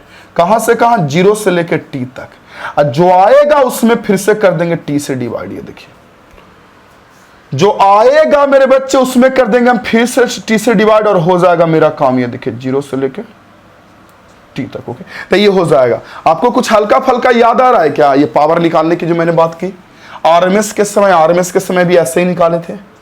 मैंने बोला था कि हर जगह पे बदल रहा था। एक काम करो कि इंटीग्रेट करके पहले टोटल निकाल लो, पावर में टाइम से इंटू कीजिएगा तो टोटल एनर्जी निकल जाएगा यहां से। हाँ, जैसे पावर एक क्षण पर का पावर निकल गया ना, इसको मैं dt से इंटू करके इंटीग्रेट कीजिएगा तो टोटल ऊर्जा निकल जाएगा यहां से। हाँ, फिर टाइम से डिवाइड कीजिएगा तो पावर निकल जाएगा। तो आप जैसे समझे, अगर आप समझदार हैं तो समझ में आ रहा होगा, नहीं तो आपका बेसिक्स थोड़ा सा वीक है तो इसमें थोड़ा सा डगमगाएगा नैया। तो इतना याद रखिए कि पावर को इंटीग्रेट कर देंगे तो टोटल पावर यहां से यहां निकल जाएगा, यानी टोटल ऊर्जा निकल जाएगा। टोटल ऊर्जा, एनर्जी पावर होता है 1 सेकंड का एनर्जी। याद कीजिएगा डीसी करंट में पढ़ाया था, पावर होता है 1 सेकंड का एनर्जी। तो dt से इंटू करके इंटीग्रेट कर देंगे तो टोटल 0 से लेकर T तक का एनर्जी निकल जाएगा। ये 0 से लेकर T तक एनर्जी, और उसमें T से डिवाइड करेंगे तब हमारा निकल जाएगा मेरे बच्चे पावर। पावर का मतलब, कहने का मतलब क्या? Average power. एवरेज पावर, औसत पावर को ऐसे दिखाया भी जाता है, औसत पावर को। चलिए बच्चे अब हम आगे बढ़ाते हैं इसके बाद। यानी हमारे पास मेन मुद्दा है कि हम ये निकालें इंटीग्रेशन ऑफ 0 से T पावर dt। ये मेन मुद्दा है, क्योंकि ये निकल जाएगा तो T से डिवाइड करके तो पावर निकाल ही लेंगे। ओके, और रिजल्ट वही आएगा बच्चे, कौन सा? आई वी आर में इंटू आई आर में into cos phi. Cos phi, phi तो जानते हैं कि आपका फेज डिफरेंस होता है। तो अब हम पहले इस टर्म को एक साथ लेकर चलते, इस टर्म को इसे। तो अगर मेरे बच्चे सुनिए, अगर मेरे बच्चे मैं इंटीग्रेट करूं 0 से लेकर t तक p dt को, आपको पता है, मुझे पता है कि p की जो वैल्यू आई है वो इतना बड़ा आया, इतना को इंटीग्रेट करना पड़ेगा। देखिए हालत ही खराब हो जाएगा। मतलब सब चीज को आप हलवा नहीं समझिए। कभी कभी स्टडी जो है ना, अगर अच्छे से नहीं ना पढ़ेंगे, जैसे एक तो हुआ ऊपर पढ़ना कि सर हमको सिर्फ पास करना है, पास करने के बाद कुछ करना नहीं है सर लाइफ में, ना नौकरी करना है, ना कोई अपना स्टार्टअप करना है, ना कंपनी खोलना है, कुछ नहीं, हमको बैठ जाना है सर। तब तो आप ऊपर पढ़ लीजिए, मैं भी कहूँगा आप ऊपर ही पढ़ लीजिए। लेकिन हाँ, अच्छे से पढ़ना है तो कम से कम, ठीक है ये रिजल्ट याद नहीं रहेगा, कैसे डेरिवेशन हुआ ये याद नहीं रहेगा, लेकिन कैसे हो रहा है ये तो कम से कम पढ़ लीजिए, ये तो जरूरी है ना। अब minus half sine five sine 2 omega T, देखिए साइन 5 साइन 2 ओमेगा टी, इसका इंटीग्रेशन करना पड़ेगा 0 से t तक। बच्चे ये वाला टर्म पहले निकाल लेते हैं, फिर t से डिवाइड कर देंगे, पावर निकाल लेंगे। हमको ये निकालना है फाइनली, तो पहले मैंने ऊपर वाला का काम कर रहा है। अच्छा, ऊपर वाला का काम करेंगे तो कैसे आएगा और कैसे आएगा, देखिए तो पहली बात देखिए कि अगर जब इंटीग्रेशन करेंगे तो यहां पे क्या होगा, ध्यान से देखिए, दो टर्म इंटीग्रेशन होगा, ये अलग और ये अलग, दो है, दो। तो यानी कहने का मतलब ऐसे होगा, देखिए कहने का मतलब ऐसे होगा, अगर इंटीग्रेशन आता होगा तो 0 से, एक सेकेंड देखिए, 0 से t तक इधर इंटीग्रेशन होगा, 0 से t तक किसका, v0 i0 cos phi sine square omega t, 0 से t तक, ओके, माइनस फिर मेरे बच्चे 0 से t तक इसका, फिर से इसका नहीं, यहां पे देखिए v0 इंटू i0 इंटू है, ये पूरा इंटू होगा, यहां भी आएगा, ये इसमें भी इंटू होगा, ये इसमें भी इंटू होगा। यानी अब किसका इंटीग्रेशन होगा, v0 i0 1/2 sine five into sine 2 omega t, इसका इंटीग्रेशन होगा, ये देखिए इसका। तो जब आप इंटीग्रेशन करेंगे तो यहां तो v0 i0 cos five constant है, उछल कर बाहर आ जाएगा, ये देखिए v0 i0 cos फाइव बाहर आ जाएगा। अंदर में क्या बचेगा, साइन स्क्वायर ओमेगा टी, अंदर में बचेगा देखिए साइन स्क्वायर ओमेगा टी 0 से लेकर t तक, ओके, 0 से लेकर t तक। फिर से मैं कह रहा हूं बच्चा, ये मत पूछ लीजिएगा सर इंटीग्रेशन कहां क्यों किए यहां पे, इसीलिए क्योंकि जो हमारा तात्क्षणिक शक्ति निकला, इंस्टेंटेनियस पावर, वो निकला मतलब किसी क्षण पे पावर। और आप पढ़े होंगे कि जो हमारा एनर्जी होता है, यू ऊर्जा होता है, वो पावर बाई टाइम होता है, मैं पढ़ाया था, पावर बाई समय होता है। तो यहां से अगर पावर निकालना रहेगा, सॉरी एनर्जी निकालना, यहां से सॉरी सब गलती कर दिया, पावर जो होता है वो हमारा ऊर्जा बाई समय, एनर्जी बाई टाइम होता होगा, heat by time, energy by time, उष्मा बाई समय, जो भी बोलना है वो बोलिए ना, सब सेम है। तो पावर होता है हमारा एनर्जी बाई टाइम, तो यहां से एनर्जी निकालेगा तो पावर इनटू टाइम होगा, पावर इनटू टाइम, ओके। तो energy equal to power into time तो हो जाता है, U equal to P into T, no doubt. लेकिन ये तब ना होता जब पावर हर जगह पे सेम रहे। अगर पावर हर जगह पे बदलेगा तो हम पावर इंटू टाइम करके एनर्जी नहीं निकालेंगे, बल्कि P इंटू टी नहीं, बल्कि P इंटू डी टी को इंटीग्रेट करके एनर्जी निकालेंगे। तो P इंटू डी टी को इंटीग्रेट किया, 0 से t तक एनर्जी निकल गया। अब उसमें T से टोटल एनर्जी निकल गया, तब इसमें T से डिवाइड कर देंगे पूरे साइकिल के समय से, तब जाके हमारा निकल जाएगा औसत पावर, यानी कहने का मतलब एवरेज पावर निकल जाएगा, औसत शक्ति। तो चलिए मेरे बच्चे, मेरे साथ मेरे कदम में आगे बढ़िए। आगे तो खैर बढ़ना ही है, आपके पास तो कोई उपाय है नहीं, करना तो पड़ेगा ही करेगा। तो ये कांस्टेंट पूरा बाहर आ जाएगा। फाई कांस्टेंट होता है, आपको पता है कि करंट और वोल्टेज के बीच जितना फेज डिफरेंस है सो है, वो तो हर एक कंडीशन में अलग अलग होगा, लेकिन एक बार अगर 30 डिग्री है, अगर एक बार फेज डिफरेंस 30 डिग्री है तो वो 30 रहेगा। तो यहां पे हमारे बच्चे साइन स्क्वायर ओमेगा टी बाहर आ गया, अंदर बच गया। यहां कौन बाहर आएगा ये बताइए, यहाँ v0 i0 नीचे में 2, ये देखिए जे नहीं है, आई है ये, v0 i0 नीचे में 2, ओके, नीचे में 2 और ऊपर में साइन फाई, ये पूरा आ जाएगा बाहर। अंदर बचेगा क्या, साइन 2 ओमेगा टी, 0 से लेकर टी तक क्या बचेगा, साइन 2 ओमेगा टी, ये बचेगा। ये देखिए, देख रहे हैं। अब आगे का काम कीजिए, इसका इंटीग्रेशन और उसका इंटीग्रेशन निकाल लीजिए, क्या होगा देखिए, v0 i0 cos phi, okay, cos phi sine square omega t का इंटीग्रेशन क्या होगा ये बताइए।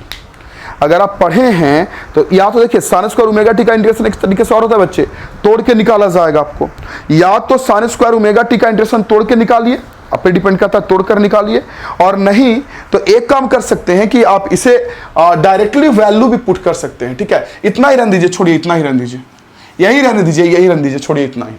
अब आप निकाल लीजिए औसत पावर, अब निकाल सकते हैं एवरेज पावर। तो देखिए अगर आप एवरेज पावर निकालेंगे, अतः एवरेज पावर यानी औसत शक्ति, तो आपको तो पता है वैल्यू की औसत शक्ति कितना होगा, तो जो हमारा क्षणिक पावर आया उसको टाइम से इंटीग्रेट कर देंगे, कहां से कहां, क्षणिक पावर आया इसको टाइम से इंटीग्रेट कर देंगे, कहां से कहां, 0 से लेकर t तक, और इसमें t से डिवाइड करेंगे। तो 0 से लेकर t तक जो इसको इंटीग्रेट किए उसका वैल्यू इतना लंबा आया, देखिए इतना लंबा, यहां से लेके यहां तक, यहां से लेके यहां तक, वहां से लेके वहां तक वैल्यू है, देख सकते हैं, आपको साफ दिख रहा है। ओके, वहां से लेके वहां तक। हाँ, इंटीग्रेशन पढ़िएगा तो ये सब क्लियर होगा, ऐसा नहीं कि इतना हार्ड है कि समझ में नहीं आ जाएगा। तो इसी वैल्यू को अगर आगे बढ़ाएंगे तो ऊपर तो आपको पता है कि कितना आया, चलिए मैं यहां लिखता हूं, एक सेकंड। ऊपर तो आपको पता है कि कितना आया, ऊपर में आपका t आया, ये देखिए ऊपर में, नीचे में तो t होगा, नीचे में t, और ऊपर में ये कितना आया, v0 i0, ये वाला ऊपर वाला वैल्यू, ये जो यहां तक मैंने सोल्व किया, v0 i0 cos फाई 0 से लेकर t तक, ये देखिए v0 i0 cos फाई 0 से लेकर t तक साइन स्क्वायर ओमेगा t। कुछ बच्चे का तो हालत ही खराब हो गया होगा, कुछ बच्चे कह रहे होंगे कि छोड़ रहने दीजिए सर, छोड़ दीजिए सर, रहने दीजिए, हमको नहीं समझना, मुझे पता है। v0 i0 by 2 sine phi, ये मान रख रहे हैं, इंटीग्रेशन ऑफ, ये देखिए एक सेकेंड, इंटीग्रेशन ऑफ 0 से लेकर t क्या, साइन 2 ओमेगा टी। बस अब हो गया आपका काम। अब आपका काम होने वाला है बच्चे। जैसे एक बात और होती है स्टूडेंट्स, मैं बता दूं, देखिए मैं डायरेक्टली वैल्यू भी लिख के निकल सकता हूं, कोई बड़ी बात नहीं है, लेकिन माइंड में कहीं ना कहीं होती है कि हाँ ठीक है, बच्चे ऐसे हैं, पढ़ने वाले की कमी नहीं है, और पढ़ने वाले बच्चे ही बहुत अच्छे हैं, बहुत ज़्यादा होते हैं, बहुत अधिक होते हैं पढ़ने वाले बच्चे। तो वो ऐसा नहीं है कि वो पढ़ने वाले नहीं है, पढ़ने वाले की संख्या भरी पड़ी है, और वो, मेरी बात समझ रहे होंगे आप, वो जरूर पढ़ेंगे इसे। चल इसी को अगर आगे बढ़ाएंगे, देखिए आगे बढ़ाएंगे तो कैसे लिख सकते हैं, टी को तोड़ देते हैं दो भाग में, ये जो माइनस है इसको दो भाग में तोड़ देंगे तो बचेगा यहाँ देखिए v0 i0 cos फाई, देखिए v0 i0 cos phi, integration of, ये तो t से डिवाइड किए यहाँ पे, integration of sine square omega T, ये साइन स्क्वायर ओमेगा टी, कहाँ से कहाँ, 0 से t, divided by two. Okay, और माइनस इसका वैल्यू पुट कीजिएगा तो क्या हो जाएगा, इसको तोड़िएगा तो v0 i0 बाई 2, ये दो भाग में टूट सकता है ना, माइनस इधर इधर करके, -2 साइन फाई, और यहां कीजिएगा तो क्या हो जाएगा, साइन 2 ओमेगा टी 0 से लेकर t तक, देखिए 0 से लेकर t तक डिवाइडेड बाई t। अब आपको फाइनली इसका वैल्यू और इसका वैल्यू पता होना चाहिए। इसका वैल्यू और इसका वैल्यू, ये दोनों वैल्यू आपको पता होना चाहिए। अगर ये दोनों वैल्यू नहीं पता रहेगा तब आपको फिर प्रॉब्लम्स होगी, ये वैल्यू और ये वैल्यू। अब देखिए अगर आप इंटीग्रेशन जानते हैं, इंटीग्रेट करके पुट कर लीजिए 0 से t कोई बड़ी बात नहीं है, फिर t से डिवाइड करके आ जाएगा, या इसको भी इंटीग्रेट करके पुट कर लीजिए, और नहीं तो मैं डायरेक्ट लिख दूं, ओके, हेयर यहां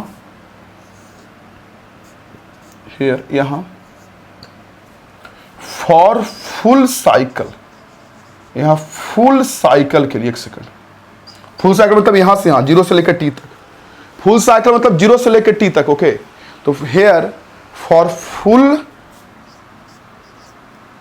साइकिल मतलब यहां ऐसे लिख सकते हैं हिंदी में, यहां पूर्ण चक्र के लिए, डायरेक्ट आप लिख दीजिएगा, कोई फर्क नहीं पड़ता उससे, इंटीग्रेशन जानते तो पुट करके निकाल भी सकते हो। ओके, तो यहां पूर्ण चक्र के लिए, 1 सेकंड,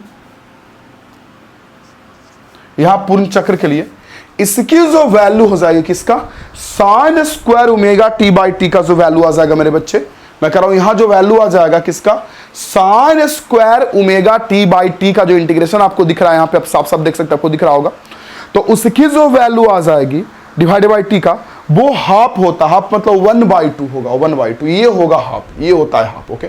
और वहां जो आपको दिख रहा है, देखिए वहां इंटीग्रेशन के अंदर क्या साइन, देखिएगा वहां पे sine 2 omega t divided by t का इंटीग्रेशन देखिए आपको दिख रहा होगा, तो उसकी वैल्यू जो हो जाती है पूरे एक चक्र के लिए, एक साइकिल के लिए, वो 0 होता है, उसका पूरा वैल्यू जो होता है वो 0 होता है, okay.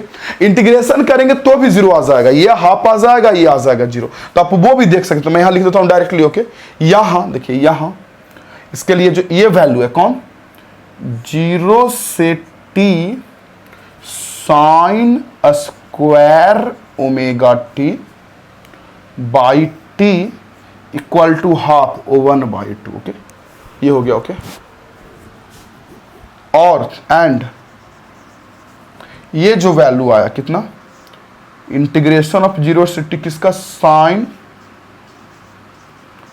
2 omega t by t, ये हमारा 0 आता है, देखिए ये हमारा 0 दिख रहा है आपको, अच्छे से दिख रहा है, ये चीजें सब आपको अच्छे से दिख रही हैं जी। अब इसका वैल्यू पुट कीजिएगा, तो इसको तो 0 पुट कीजिएगा तो पूरा समेट आ जाएगा, ये पूरा खत्म।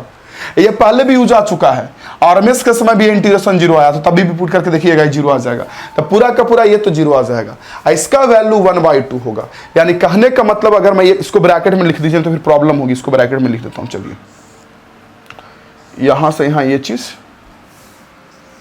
ब्रैकेट में, ये चीज ब्रैकेट में, तो अगर हम पावर आगे बढ़ाएं तो इसका तो वैल्यू 1/2, उसका 0 आ गया, तो क्या आ जाएगा पावर बच्चे।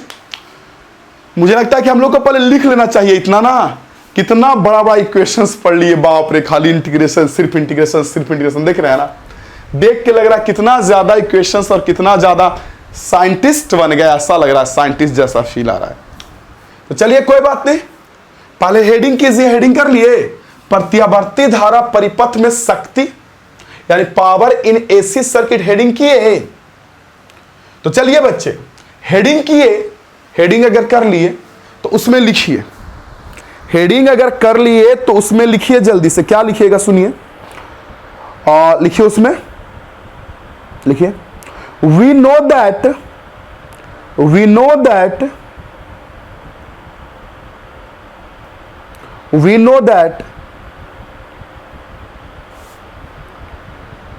power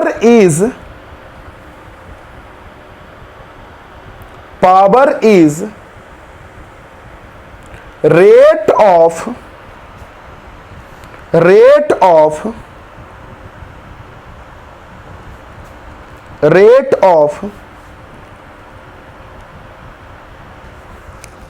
we know that power is rate of, या ऐसे मत लिखिए, पावर इज रेट ऑफ मत लिखिए, वैसे मत लिखिए, वो तो आप लोग लिख ही चुके हैं डीसी में, वो मत लिखिए, पावर इज रेट ऑफ, ऐसे लिखिए we know that in AC circuit, we know that in AC circuit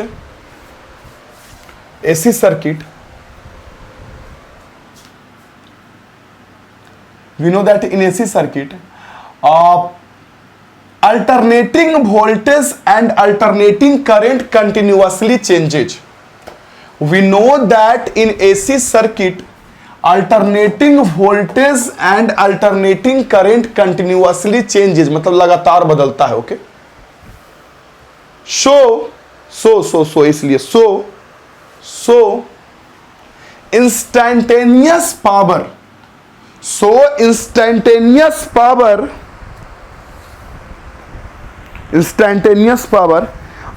also continuously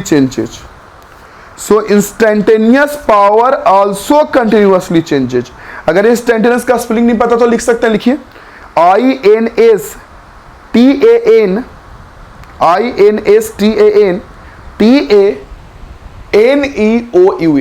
INSTANTANEOUS, okay, TANEOUS हो गया, लिखे ना, हमारा इंस्टेंटेनियस पावर कंटिन्यूअसली चेंज है, लिख लिया ना, instantaneous power continuously changes, okay, ठीक है। और अब क्या करना है आपको, अब क्या करना है, सुनिए मेरी बात, यहां से लेकर यहां तक पहले नोट करना है, चुपचाप यहां से लेकर यहां तक नोट करना है, ओके। मैं साइड होता हूं, आप नोट कीजिए मेरे बच्चे, साइड होता हूं, नोट कीजिए तो जल्दी से। ओके, कर लिए नोट मेरे डियर वाले स्टूडेंट्स? चलिए नोट कर लिए तो बहुत अच्छी बात है। अब मैं इसको थोड़ा सा आगे बढ़ाता हूं। देखिए मैं इधर साफ करूंगा, थोड़ा सा जगह की जरूरत थी इसलिए मैंने इसे साफ कर दिया।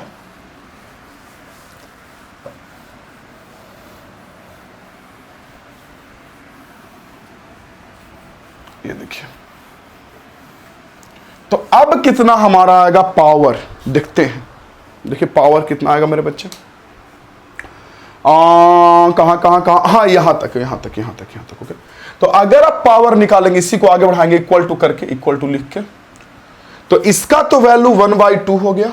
तो कितना आ गया, V not into I not into I not है इंटू कॉस फाइव इंटू इसका वैल्यू 1/2, इसका वैल्यू 1/2, जो मैंने बोला इंटीग्रेशन जानते होंगे तो देख लीजिएगा, माइनस उसका कितना, V naught I naught by two sine five. Okay, और इसका वैल्यू कितना है, 0, इसका वैल्यू 0, तो इसका 0 पुट कीजिएगा। तो ये तो खैर पूरा 0 यहां से हो गया, खत्म, स्वाहा हो गया। यानी सिंपली आ गया V naught I not cos five into 1/2, simply यही आ गया, V naught I not cos five into 1/2।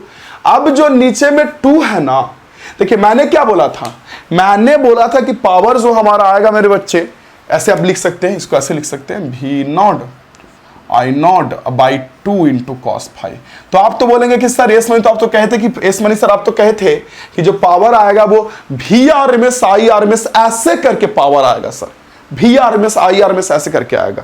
Yes मेरे बच्चे, yes yes yes yes yes yes, आएगा आएगा आएगा, लेकिन इसको आपको देखना पड़ेगा। देखिए कैसे देखना पड़ेगा, देखिए मैं एक लाइन यहां साफ करके दिखाता हूं RMS में, या तो आप ऐसे भी छोड़ दीजिए, ये आपका क्या पीक वैल्यू है, पीक वैल्यू है ना आपका, शिखर मान, महत्तम मान, मैक्सिमम वैल्यू। V नोट क्या हो गया, वोल्टेज का मैक्सिमम वैल्यू होता है, और आई नोट होता है करंट का मैक्सिमम होता है, ऐसे भी छोड़ सकते हैं नो डाउट। और नहीं तो इसको अगर मेरे कथानुसार बदलिएगा तो V नॉट आई नॉट तो ऊपर में है, नीचे में 2 को लिख सकते हैं √2 इंटू √2। देखिए नीचे में जो 2 है उसे लिख सकते हैं √2 इंटू √2 इंटू कॉस फाइव। ये देखिए into cos five.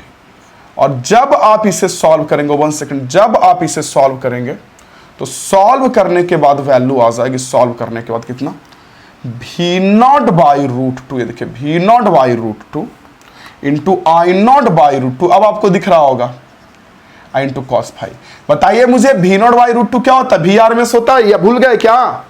Maximum value महत्तम मान में √2 से डिवाइड करेंगे मैक्सिमम वैल्यू में, तो वो क्या आता है बच्चे, RMS ही आता है ना, पता है ना आपको।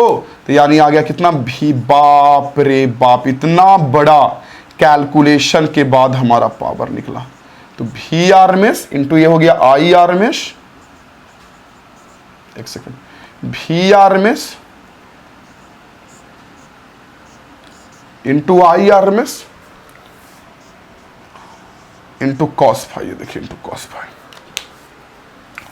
चलिए मेरे बच्चे मैं इसे कर देता हूं साफ, और अब आप इसको भी जरा नोट कर लीजिए, और आपके सामने पावर निकल गया। तो इतना सब के लिए हमने ना, इतना सब के लिए हमने क्या किया, ये पापड़ बेला, इतना सब के लिए हमने पापड़ बेला। अब इसके बाद असली स्टडी आपको करवानी है, इसके बाद असली असली असली असली जो रियल में स्टडी है वो अब इसके बाद करवानी है, रियल वाली स्टडी। ओके, पहले इसे नोट कीजिए जल्दी से, आप इसको लिख लीजिए कि जो आपका पावर P आएगा, औसत पावर, ऐसे भी लिख सकते हैं, औसत को ऐसे लिखा जाता है ऊपर लाइन देकर, ये आ जाएगा VRMS into IRMS into cos five. ये देखिए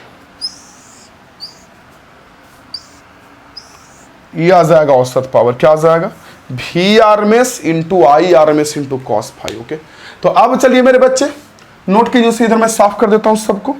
तो ये माइंड में रखिएगा, क्योंकि अब मुझे इस पे ना आपको असली काम करवाना है।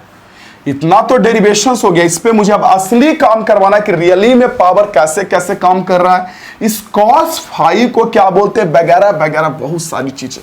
तो आपको वो तो माइंड में डालनी ही पड़ेगी, नहीं डालिएगा तो फिर आपको प्रॉब्लम्स होगा, आपको प्रॉब्लम होगा तो होगा तो होगा, ये तो होना ही होना है भाई। ओके, थोड़ा तो देखिए बच्चे, थोड़ा हार्डवर्क करना पड़ता है। हम लोग भी हार्डवर्क करते थे, ऐसा नहीं हर कोई हार्डवर्क करता था। हर कोई पढ़ने वाले बच्चे जितने भी आप टॉपर सुनते हैं कि ये फलाना ये चिलाना, वो बहुत हार्डवर्कर होता है भाई। वो औसत बच्चे से सच में बहुत ज्यादा वो हार्डवर्क करता है। औसत बच्चे जहां बैठकर टीवी देखना और फिल्म देखना पसंद करेंगे, उस समय उसका जुनून ही होता है पढ़ना, वो पढ़ना पसंद करता है। तो ऐसा नहीं, जो टॉपर्स लोग होते हैं, जो होते हैं, तो वो सच में मेहनत करते हैं। और ये रियल है, ये रियल है। भले ही वो इंटरव्यू में बोल दे कि मैं नहीं पढ़ा, मैं नहीं मेहनत करा, या वगैरह वगैरह बहुत सारी चीजें, लेकिन टॉपर लोग तो मेहनत करता है। और सब मेहनत करता है, आप लोग भी करते हैं अपने अकॉर्डिंग जितना जिनका क्षमता है। लेकिन अपने क्षमता को बढ़ाकर, अगर कम मेहनत करते हैं तो अपने क्षमता को बढ़ाकर चीजों को ध्यान दीजिए। और याद करना भी बड़ा आसान है बच्चे, ऐसा नहीं कि रटना है भाई। डीसी में हमारा पावर क्या होता था, V इंटू आई, यहां भी V इंटू आई, एक एक्स्ट्रा में cos फाई आया, यही ना कि एक्स्ट्रा में cos फाई आया। तो चलिए यहां से यहां तक पहले नोट कीजिए, मैं साइड करता हूं, फिर इसको इरेज करूंगा। नोट कीजिए, जल्दी से जल्दी नोट कीजिए। ओके, कर लिए नोट मेरे बच्चे? तो चलिए मैं इसे साफ कर रहा हूं, पूरा कंप्लीटली साफ कर देता हूं। इसे कंप्लीटली मैं साफ करता हूं। ये देखिए,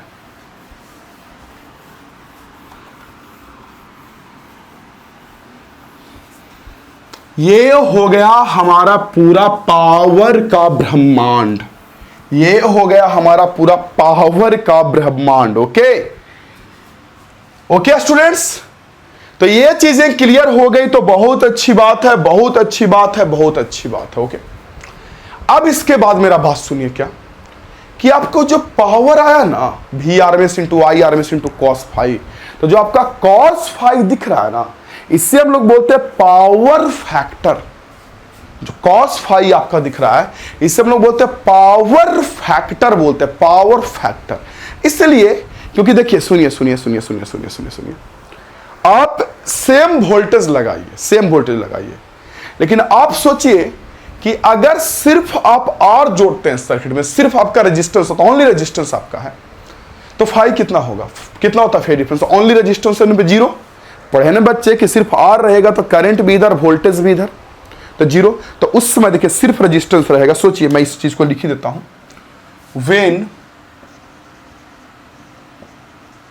when only resistance in circuit. ये देखिए, when only resistance in circuit. तो आपको पता है कि रेजिस्टेंस रहेगा, देन क्या, then phi equal to zero होता है फेज डिफरेंस। तो अब जब पावर निकालेंगे तो क्या आ जाएगा, V RMS इंटू आई RMS, वो तो हो गया वहां तक। अगला पॉइंट्स में लिखाऊंगा, इंटू cos फाई। देखिए cos फाई होता है, cos फाई हो जाएगा जीरो, cos फाई है जीरो, तो cos जीरो होता है 1।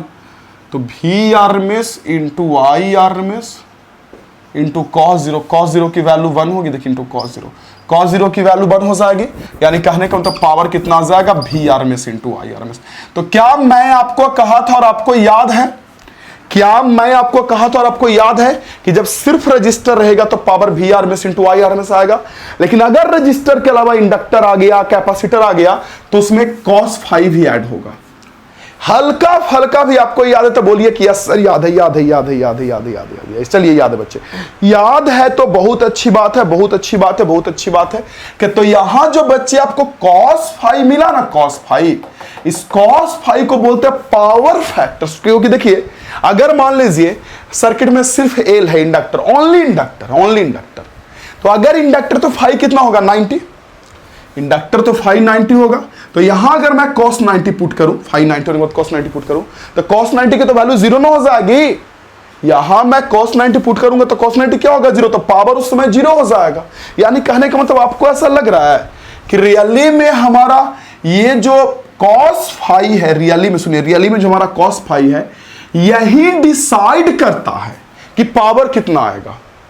नहीं, यही डिसाइड करता है कि सच में पावर कितना आएगा। क्योंकि हम लोग को एज ए सिंपल पर्सन यही लगेगा कि सर डीसी में पावर होता था V इंटू आई, तो यहां ज्यादा क्या होगा, यहां V RMS इंटू आई RMS आएगा। लेकिन साथ साथ में cos फाई चल रहा है, यानी जब इंडक्टर रहेगा तो पावर जीरो हो जाएगा सर्किट का, सिर्फ इंडक्टर रहेगा तो पावर जीरो। ऐसे भी सोचिए ना, आपका एनर्जी का लॉस कौन करता है, सिर्फ रजिस्टर ही ना। इंडक्टर तो मैग्नेटिक एनर्जी को स्टोर करता है, तो लॉस कहां हुआ, जो एनर्जी लॉस होता है उसके रेट को ना बोलते हैं पावर। आपको पता होगा, लॉस, एनर्जी लॉस के रेट को पावर बोलते हो क्या। तो ऐसे भी दो तरीके से सोचिए, या तो मैथमेटिकल सोचिए कि इंडक्टर रहेगा तो इंडक्टर के लिए फाई 90 डिग्री होता है। आपको पता होगा इंडक्टर में आई इधर होता है, करंट इधर होता है, और वोल्टेज इधर होता है। मैं पढ़ा चुका हूं, तो दोनों के बीच का एंगल 90 होगा, तो cos फाई 0 हो जाएगा। ये भी लिख सकते हो। ओके, देखिए वेन ओनली इंडक्टर, या कैपेसिटर में भी होगा, कैपेसिटर में फाई माइनस 90 होता है, तो वो भी 0 होगा। वेन ओनली इंडक्टर या कैपेसिटर इन सर्किट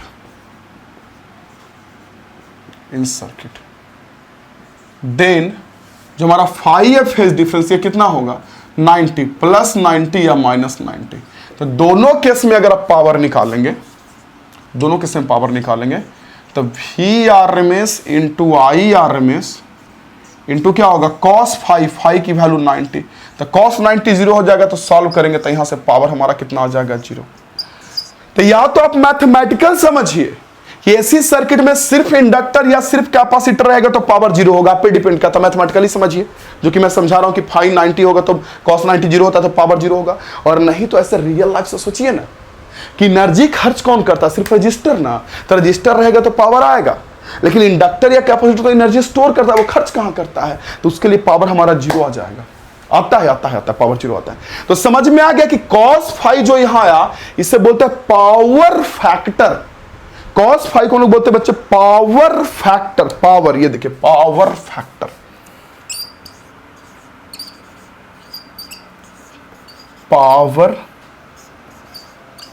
फैक्टर, ये दिख रहे हैं। कॉस फाई को हम लोग बोलते हैं मेरे बच्चे पावर फैक्टर। ओके, जिसको लोग बोलते हैं फाई को नहीं, फाई तो फेज डिफरेंस है, कॉस फाई को बोलते हैं पावर फैक्टर।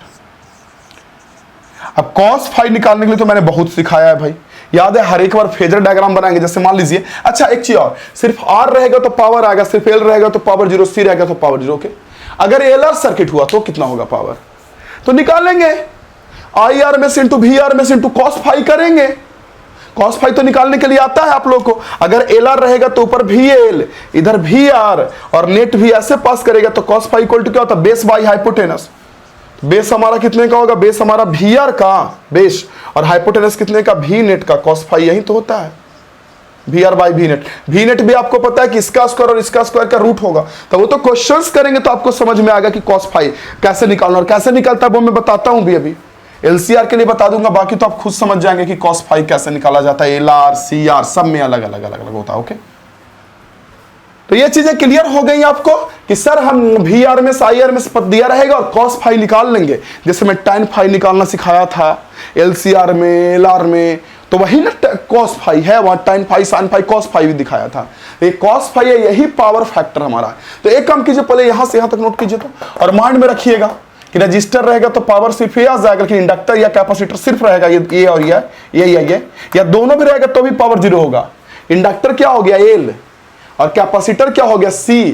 तो एलसी सर्किट में पढ़ाया था, याद कीजिए। एलसी में भी मैंने पढ़ाया था कि ऊपर होगा वीएल, नीचे होगा वीसी। अरे भाई, या तो ये बड़ा होगा तो ऊपर जाएगा वोल्टेज, और ये बड़ा होगा वीसी तो नीचे आएगा। तो दोनों केस में प्लस या 90 रहेगा। तो सिर्फ एलसी भी रहेगा ना, सिर्फ एल और सी, तो भी पावर 0 होगा। आर छोड़ के 3 होता है ना, सुनिए, एल सी आर, तो आर रहेगा तो कुछ ना कुछ पावर मिलेगा, चाहे एल सी आर तीनों रहे, एल रहे, सी रहे, आर रहे, तीनों भी रहेगा तो भी आर की वजह से कुछ ना कुछ पावर मिलेगा।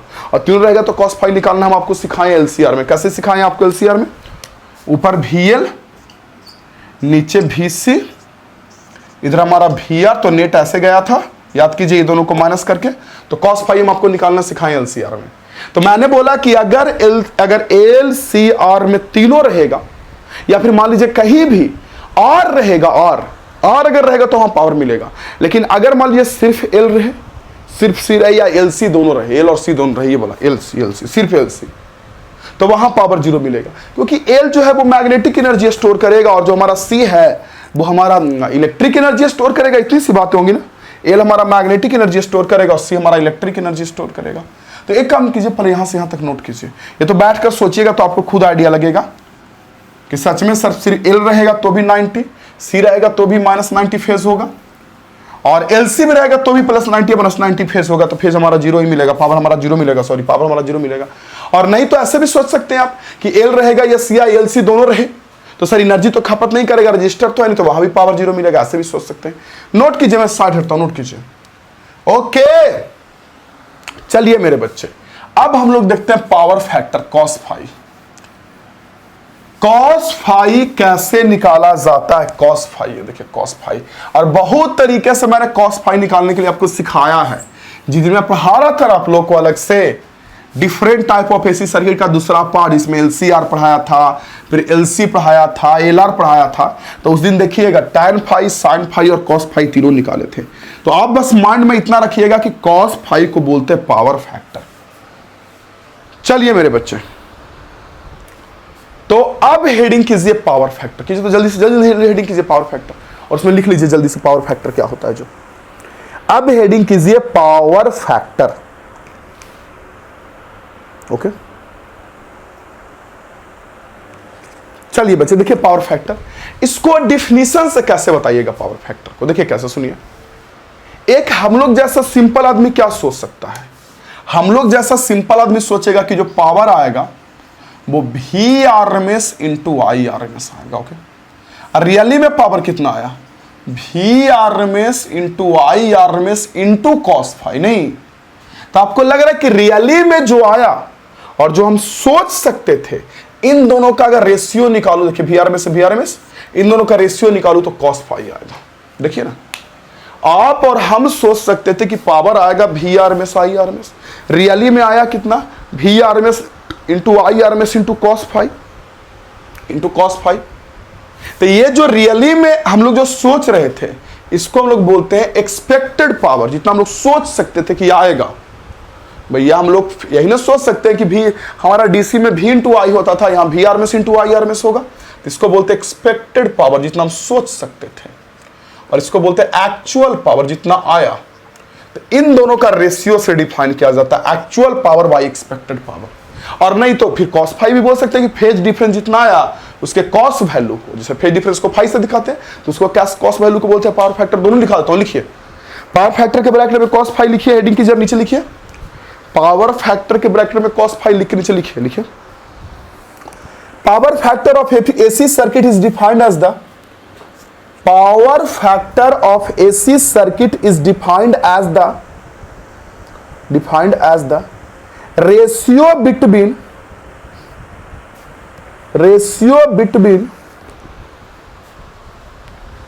actual power to the expected power, ratio between actual power to the expected power of circuit, ratio between actual power to the expected power, actual power to the expected power of circuit.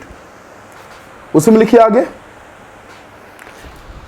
It's value is, paragraph change करके, paragraph change करके, its value is also equal to, its value is also equal to cos value of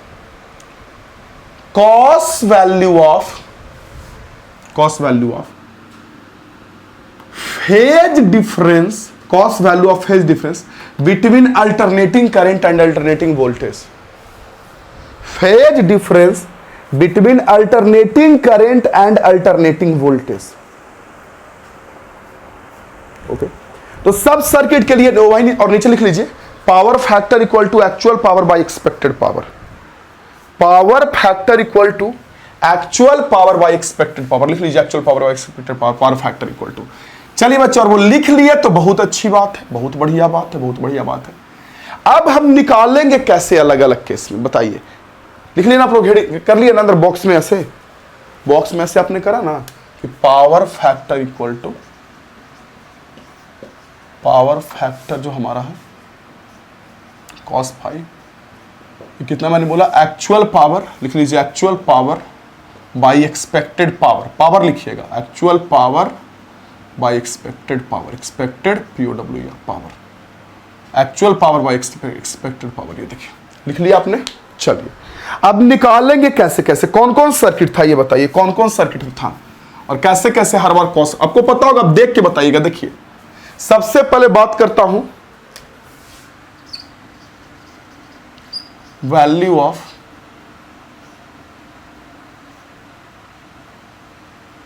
एक second,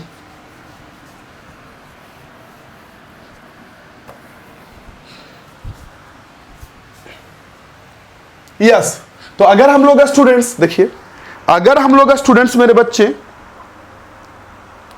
हम लोग देखते हैं power factor, power factor समझ रहे ना, जिसको हिंदी में बोलते हैं शक्ति गुणांक, शक्ति गुणांक, पावर फैक्टर। तो अगर हम लोग पावर फैक्टर का वैल्यू देखते हैं, मान वैल्यू ऑफ पावर फैक्टर, ये देखिए वैल्यू ऑफ पावर फैक्टर, यानी कहने का मतलब शक्ति गुणांक का मान, ये देखिए शक्ति गुणांक का मान। शक्ति गुणांक बोलते हैं हिंदी में पावर फैक्टर को, या शक्ति गुणांक को इंग्लिश में बोलते हैं पावर फैक्टर, जो भी बोलिए। तो सबसे पहला वेन ओनली, या आर सर्किट ऐसे लिखिए, आर आर, जब सिर्फ रजिस्टर रहेगा, आर सर्किट, आर सर्किट ऐसे, यानी आर परिपथ। बताइए मुझे जल्दी से, जब सिर्फ आर रहेगा तब कितना होता है कॉस फाई। याद है फेजर डायग्राम, एकदम याद होगा कि जिधर हमारा, अगर फेजर डायग्राम बनाएंगे कला आरेख जिसे बोलते हैं फेजर डायग्राम, तो जिधर हमारा वोल्टेज उधर हमारा करंट। देखिए आर सर्किट में जिधर हमारा वोल्टेज उधर हमारा करंट, ओके, तो कॉस हमारा फाई हो गया 0 डिग्री, इसके लिए फाई कितना हुआ 0 डिग्री, फाई 0 डिग्री, तो कॉस फाई निकालिएगा, यानी कॉस फाई जो जिसको हम लोग बोलते हैं पावर फैक्टर, शक्ति गुणांक, तो कॉस 0 की वैल्यू हमारी हो जाएगी 1। ये देखिए इसमें हो गया 1, ओके। दूसरा बी में एल या सी, दोनों में कोई सर्किट रहे, एल या सी, आपको पता है एल या सी, एल या सी परिपथ, ऐसे बोल सकते हैं एल या सी परिपथ, दोनों में कोई भी रहे तो कोई फर्क नहीं पड़ता है। तो एल या सी परिपथ में क्या होगा बच्चे, एल या सी परिपथ में आपको पता है कि जो फाई होता है वो 90 होता है, आपको पता है एल या सी में, एल में प्लस फाई प्लस 90 और सी में कॉमा माइनस 90। तो दोनों केस में अगर निकालेंगे पावर फैक्टर कॉस फाई, तो कॉस 90 हमारा 0 आ जाएगा। और अगर पावर फैक्टर 0 आ गया तो पूरे पावर को 0 कर देगा। नहीं, अगर पावर फैक्टर आया तो पूरे पावर को 0 नहीं करेगा, क्योंकि पावर होता है हमारा कितना, V R M S into I R M S into cos phi. तो कॉस फाई 0 आ गया तो सबको 0 ना कर देगा, तो इस समय पावर 0 हो जाएगा, ओके। उसके बाद सी नंबर में और कौन सा पढ़े थे बताइए, हम लोग पढ़े थे एलसीआर सर्किट, एलसीआर, जब तीनों हुआ ऐसे एलसीआर, यहां हुआ एल या आर, सॉरी यहां हुआ एल या सी, और यहां एलसीआर, तीनों एलसीआर सर्किट। याद कीजिए एलसीआर, आपको याद है तो एलसीआर में क्या था, एलसीआर परिपथ। इसके लिए तो मेरे बच्चे आपको निकालना पड़ेगा एलसीआर परिपथ के लिए फेजर डायग्राम बना के, कला आरेख बना के निकालना पड़ेगा। और आपको याद भी होगा, निकाल भी सकते कि कॉस फाई 2 तरीके से निकालते थे, मैं बस लिख दे रहा हूं, करना तो फाइनली आपको ही है कि अगर आप वोल्टेज से निकालते हैं तो ऊपर होता है VL, याद कीजिए ऊपर VL, नीचे VC, इधर VR। तो यहां से कॉस फाई अगर निकालेंगे इस केस में, इस तीसरे सी वाले केस में, तीसरे वाले में, तो कॉस फाई याद होगा कि ऊपर आएगा ऐसे ऐसे, वी नेट ऐसे जाएगा, वी नेट याद कीजिए, वी नेट जो हमारा जाता है नेट, वो ऐसे कहीं जाता है, याद कीजिए, अगर ये बड़ा ये छोटा है तो कॉस फाई क्या होगा हमारा, बेस बाई हाइपोटेनस ना, आधार बटा कर्ण, बेस बाई हाइपोटेनस होता है। तो ये हो गया हमारा VR का, ये VR का बाई वी नेट, जो भी लिखिए VR बाई वी नेट, ये देखिए cos phi VR by V net. और नहीं तो आप जेड से भी निकाल सकते हैं, जेड भी अगर आपको याद होगा तो याद कीजिए माइंड में, जेड का डायग्राम कैसे बनता है, देखिए जेड वाला डायग्राम ऐसे बनता है, तो भी वाला मैंने बना दिया, यहाँ नहीं लिखता हूँ छोड़िए, या यही लिख देता हूँ छोड़िए, कॉस फाई इक्वल टू तो मैंने देख लिया VR, ये देखिए VR बाई वी नेट, ये देखिए बेस वाई हाइपोटेनस, ओके।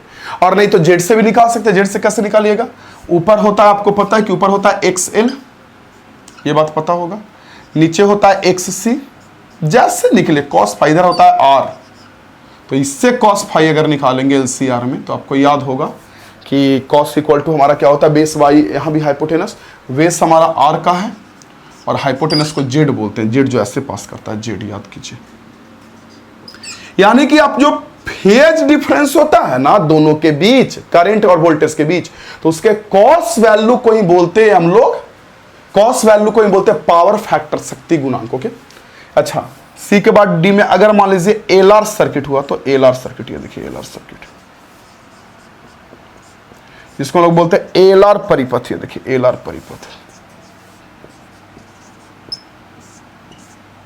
एलर परिपथ। ओके, तो अगर एलर परिपथ है, ये देखिए अगर एलर परिपथ है तो एलर परिपथ है बच्चे, तो आपको पता है कि ऊपर होता है VL, इधर होता है VR। क्या, तो यहां भी cos फाई निकाल सकते हैं, इसके जरिए V के जरिए क्या होगा cos फाई, या नीचे मैं लिखता हूं यहां से ऐसे, देखिए cos फाई निकाल सकते हैं। कैसे, cos फाई कितना होगा, cos फाई होता है हमारा कितना, बेस बाई हाइपोटेनस, तो इसके लिए बेस हुआ VR और हाइपोटेनस होगा V नेट। V नेट तो आपको पता ही है, ये दोनों का स्क्वायर रूट होगा, VL का स्क्वायर VR का स्क्वायर का रूट अंडर। ओके, और Z के टर्म में भी निकाल सकते हैं। ऊपर एक्सेल में सबको लिख देता हूं, ये सब पढ़ा चुका हूं, एक्सेल XC। यहाँ cos फाई कैसे निकलेगा, सॉरी एक्सेल और R, ये मैंने क्या कर दिया, cos फाई निकालेंगे तो यहाँ भी बेस R और हाइपोटेनस Z ऐसे निकाल सकते हैं। और भी था ABCDE। ई नंबर में अगर मैं बात करूँ, एक सेकेंड, ई नंबर में अगर मैं बात करूँ तो ई नंबर में मेरा कौन सा सर्किट था, ABCDE। एलआर सर्किट हो गया, एलआर सर्किट के बाद हमारा था कौन सा, चलिए RC सर्किट। RC सर्किट लिख लीजिएगा, RC परिपथ, RC सर्किट। तो RC सर्किट का डायग्राम कैसे था याद कीजिए, मैं रिवीजन के तौर पे बस लिख दे रहा हूँ। RC सर्किट का कैसे था, इधर था R, पहले VR वोल्टेज से बात करते हैं। पता ना कि कॉस वोल्टेज या जेड, इस दोनों में से किसी से भी निकाल सकते हैं, आपको याद होगा, इससे या इससे किसी से भी निकाल सकते हैं फाई। तो ये VC निकल जाएगा, सॉरी VR इधर होगा, इधर हमारा VC होगा, तो निकाल लीजिए cos फाई। ऐसे V नेट पास करता है, आपको पता होगा कि V नेट अब ऐसे पास करता है। सेम चीज cos phi VR by V net, same यहां निकालिएगा cos फाई, तो कितना हो जाएगा VR बाई V नेट। ये देखिए, और वही अगर आप उससे बात करें तो इधर आपका R होगा, उससे बात करें तो इधर आपका R होगा, नीचे आपका क्या होगा, उधर आपका R होगा, हॉरिजॉन्टली में R होगा, और नीचे आपका क्या होगा, XC होता है, XC। तो इससे भी निकाल सकते हैं, सेम क्या होगा हमारा cos फाई होगा base by R by Z, same इसी के जैसा R बाई Z। इसमें बस लीडिंग होता है, इसमें लैगिंग होता है, याद कीजिए। इसमें वोल्टेज लीड करता है एलआर में ऐसे या ऐसे, और इसमें वोल्टेज लैग करता है। और एक और पढ़े थे, वो भी लिख ही देता हूँ, ABCDEF। कौन सा बच्चे, एक ऊपर LC सर्किट, LC ऊपर L नीचे C। तो इसमें तो पता ही है कि LC रहेगा तो फाई या तो +90 या -90। LC सर्किट रहेगा, देखिए ना, LC रहेगा या तो L या तो C। ओके, तो या तो L या तो C रहेगा बच्चे, तो यहाँ क्या होगा, फाई या तो +90 या -90। ऊपर या तो VL रहेगा और नीचे या तो हमारा VC रहेगा, यही ना होगा। याद आ रहा ना आपको ये सब बातें मेरी, तो VL VC में फाई 90 या ऊपर या तो XL रहेगा, मैं करवा चुका हूं सब। इधर XC रहेगा तो फाई का वैल्यू या तो +90 होगा या फाई की वैल्यू -90 होगी। मतलब कितना भी क्वेश्चंस घुमाएगा तो वो मैंने सब लिख दिया, लेकिन रटना नहीं है, तब तो हो गया। आपको फेजर डायग्राम जो हमारा कला रेख है ना, ये फेजर डायग्राम पूरे AC चैप्टर का बादशाह होता है, मैं पहले ही बता दिया हूं। इसी के जरिए आपका पूरा काम होगा, फेजर डायग्राम के जरिए ही, कि कौन कैसे चल रहा है, नहीं चल रहा है, किस तरीके से चल रहा है। तो आप लिख लीजिएगा, ABC में लिए लिखिएगा, D में इसे लिखिएगा, E में इसे लिखिएगा और F में इसे लिखिएगा। तो यहाँ फाई +90 -90 यानी cos फाई 0 होगा। सॉरी, मुझे cos फाई निकालनी है ना, एक सेकेंड, cos फाई निकालेंगे तब वो 0, 90 डिग्री पुट करेंगे तो 0 ना। ओके, तो देखिए सिर्फ L हो, सुनिए, सिर्फ L हो या सिर्फ C हो या LC हो, ये तीनों केस में फेज डिफरेंस +-90 डिग्री होता है, इसलिए पावर फैक्टर 0 होता है। और जब पावर फैक्टर 0 होता है ना बच्चे, पावर फैक्टर 0, तो मतलब उसमें पावर भी 0 हो जाएगा, उसमें पावर भी 0। तो एक काम कीजिए, ये तो मैं लिखा ही रहा हूं, ये मैं कोई दिक्कत नहीं। अब सुनिए एक बात और, एक टर्म और होता है, वाटलेस करंट, शायद आप नहीं सुने होंगे, जिसको बोलते हैं हम लोग वाटहीन धारा, जिसको हिंदी में बोला जाता है वाटहीन धारा। वाटलेस करंट क्या होता है, सुनिए, देखिए, जब सर्किट में सिर्फ ओके, जब सर्किट में सिर्फ क्या रहेगा, यहां देखिए, जब सर्किट में सिर्फ आपका क्या रहेगा, एक सेकेंड, L रहेगा। जब सर्किट में सिर्फ L रहेगा या सिर्फ C रहेगा या फिर आपका LC रहेगा, L रहेगा, C रहेगा या LC रहेगा, तो इन तीनों केसेस में, तीनों समय फाई हमारा +90 -90 हो, ऐसे होगा, यानी कहने का मतलब कि पावर जीरो होगा, प्लस 5 प्लस माइनस 90 रहने की वजह से cos 5 जीरो होगा तो पावर जीरो ना होगा, मतलब रजिस्टर नहीं रहेगा, सिंपल बोले रजिस्टर नहीं रहेगा। रजिस्टर नहीं रहेगा तो क्या हो सकता है, या तो एल रहे या सी रहे या एल सी दोनों रहे। तो उस समय 590 होगा तो cos 5 आपका जीरो हो जाएगा तो पावर जीरो होगा, क्योंकि पावर होता है वी आर में इंटू आई आर में इंटू cos 5 तो पावर जीरो होगा। तो पावर जब जीरो हो जाएगा ना बच्चे, लेकिन करंट तो बहेगा, पावर जीरो लेकिन करंट बहेगा, इसीलिए उसको बोलते हैं वाटलेस करंट। वाटलेस, वाटहीन धारा, मतलब पावर जीरो है, वाट जीरो है, पावर का जो यूनिट होता है वो वाट होता है ना, पावर का यूनिट आपका वाट ही ना होता है, पावर का क्या होता है। तो पावर जीरो के बावजूद भी करंट बह रहा है तो उस करंट को बोलते हैं वाटलेस। तो वो तो खैर मैं आगे जाके आपको लिखाऊंगा, आगे की क्लासेस में मैं पढ़ाऊंगा। तो ये चीजें क्लियर होंगे तो जल्दी से इतना नोट कीजिए, ओके, इतना नोट कीजिए, इतना नोट कीजिए। वाटलेस करंट मतलब क्या, बिना वाट का करंट, मतलब बिना पावर जीरो फिर भी करंट बह रहा हो, और वो कब मिलेगा, या तो एल या सी या फिर एल सी, एक केस में। बाकी जिसमें भी आर है तो उसमें तो आपको 590 नहीं मिलेगा, कुछ मिलेगा 590 नहीं मिलेगा, और 590 नहीं मिलेगा तो पावर आपका जीरो नहीं होने वाला, कुछ ना कुछ cos 5 की वैल्यू मिलेगी तो पावर जीरो नहीं होगा। तो चलिए मैं साइड हटता हूं, नोट कीजिए उसे, ओके। तो आई होप स्टूडेंट्स कि आप इसे समझ गए होंगे। आज के क्लास को ना भी देखिए, एसी जो होता है ना बच्चे, वो थोड़ा सा क्रिटिकल होता है, थोड़ा सा हार्ड लगता है लोगों को, इसीलिए क्योंकि देखिए बहुत बार तो बहुत सारे लोग ऊपर ऊपर से पढ़ते हैं तो उनको तो खैर उनका बात ही अलग है, उनको तो जानने से मतलब ही नहीं है। और ऐसा नहीं कि सिलेबस में नहीं है, ऐसा नहीं कि मैं सिलेबस से ऊपर से डाल रहा हूँ पढ़ के तो देखिएगा, और बुक निकालिए ना, कोई जिंदगी होगा, कोई जन्म होगा तो बुक निकाल के देखिएगा, पता चलेगा आपको। तो ऐसा नहीं कि मैं अलग से आपको पढ़ा रहा हूँ, सब पढ़ना है आपको। लेकिन हाँ, इंटीग्रेशन वगैरह आ जाती है तो चीजें ठीक है, लेकिन फिर भी पढ़ना है तो पढ़ना है। तो आज तो यही चीजें रही कि हमारा जो पावर होगा वो V R M S into I R M S into cos 5 होगा, और cos 5 को हम बोलते हैं पावर फैक्टर, शक्ति गुना, पावर फैक्टर शक्ति गुना।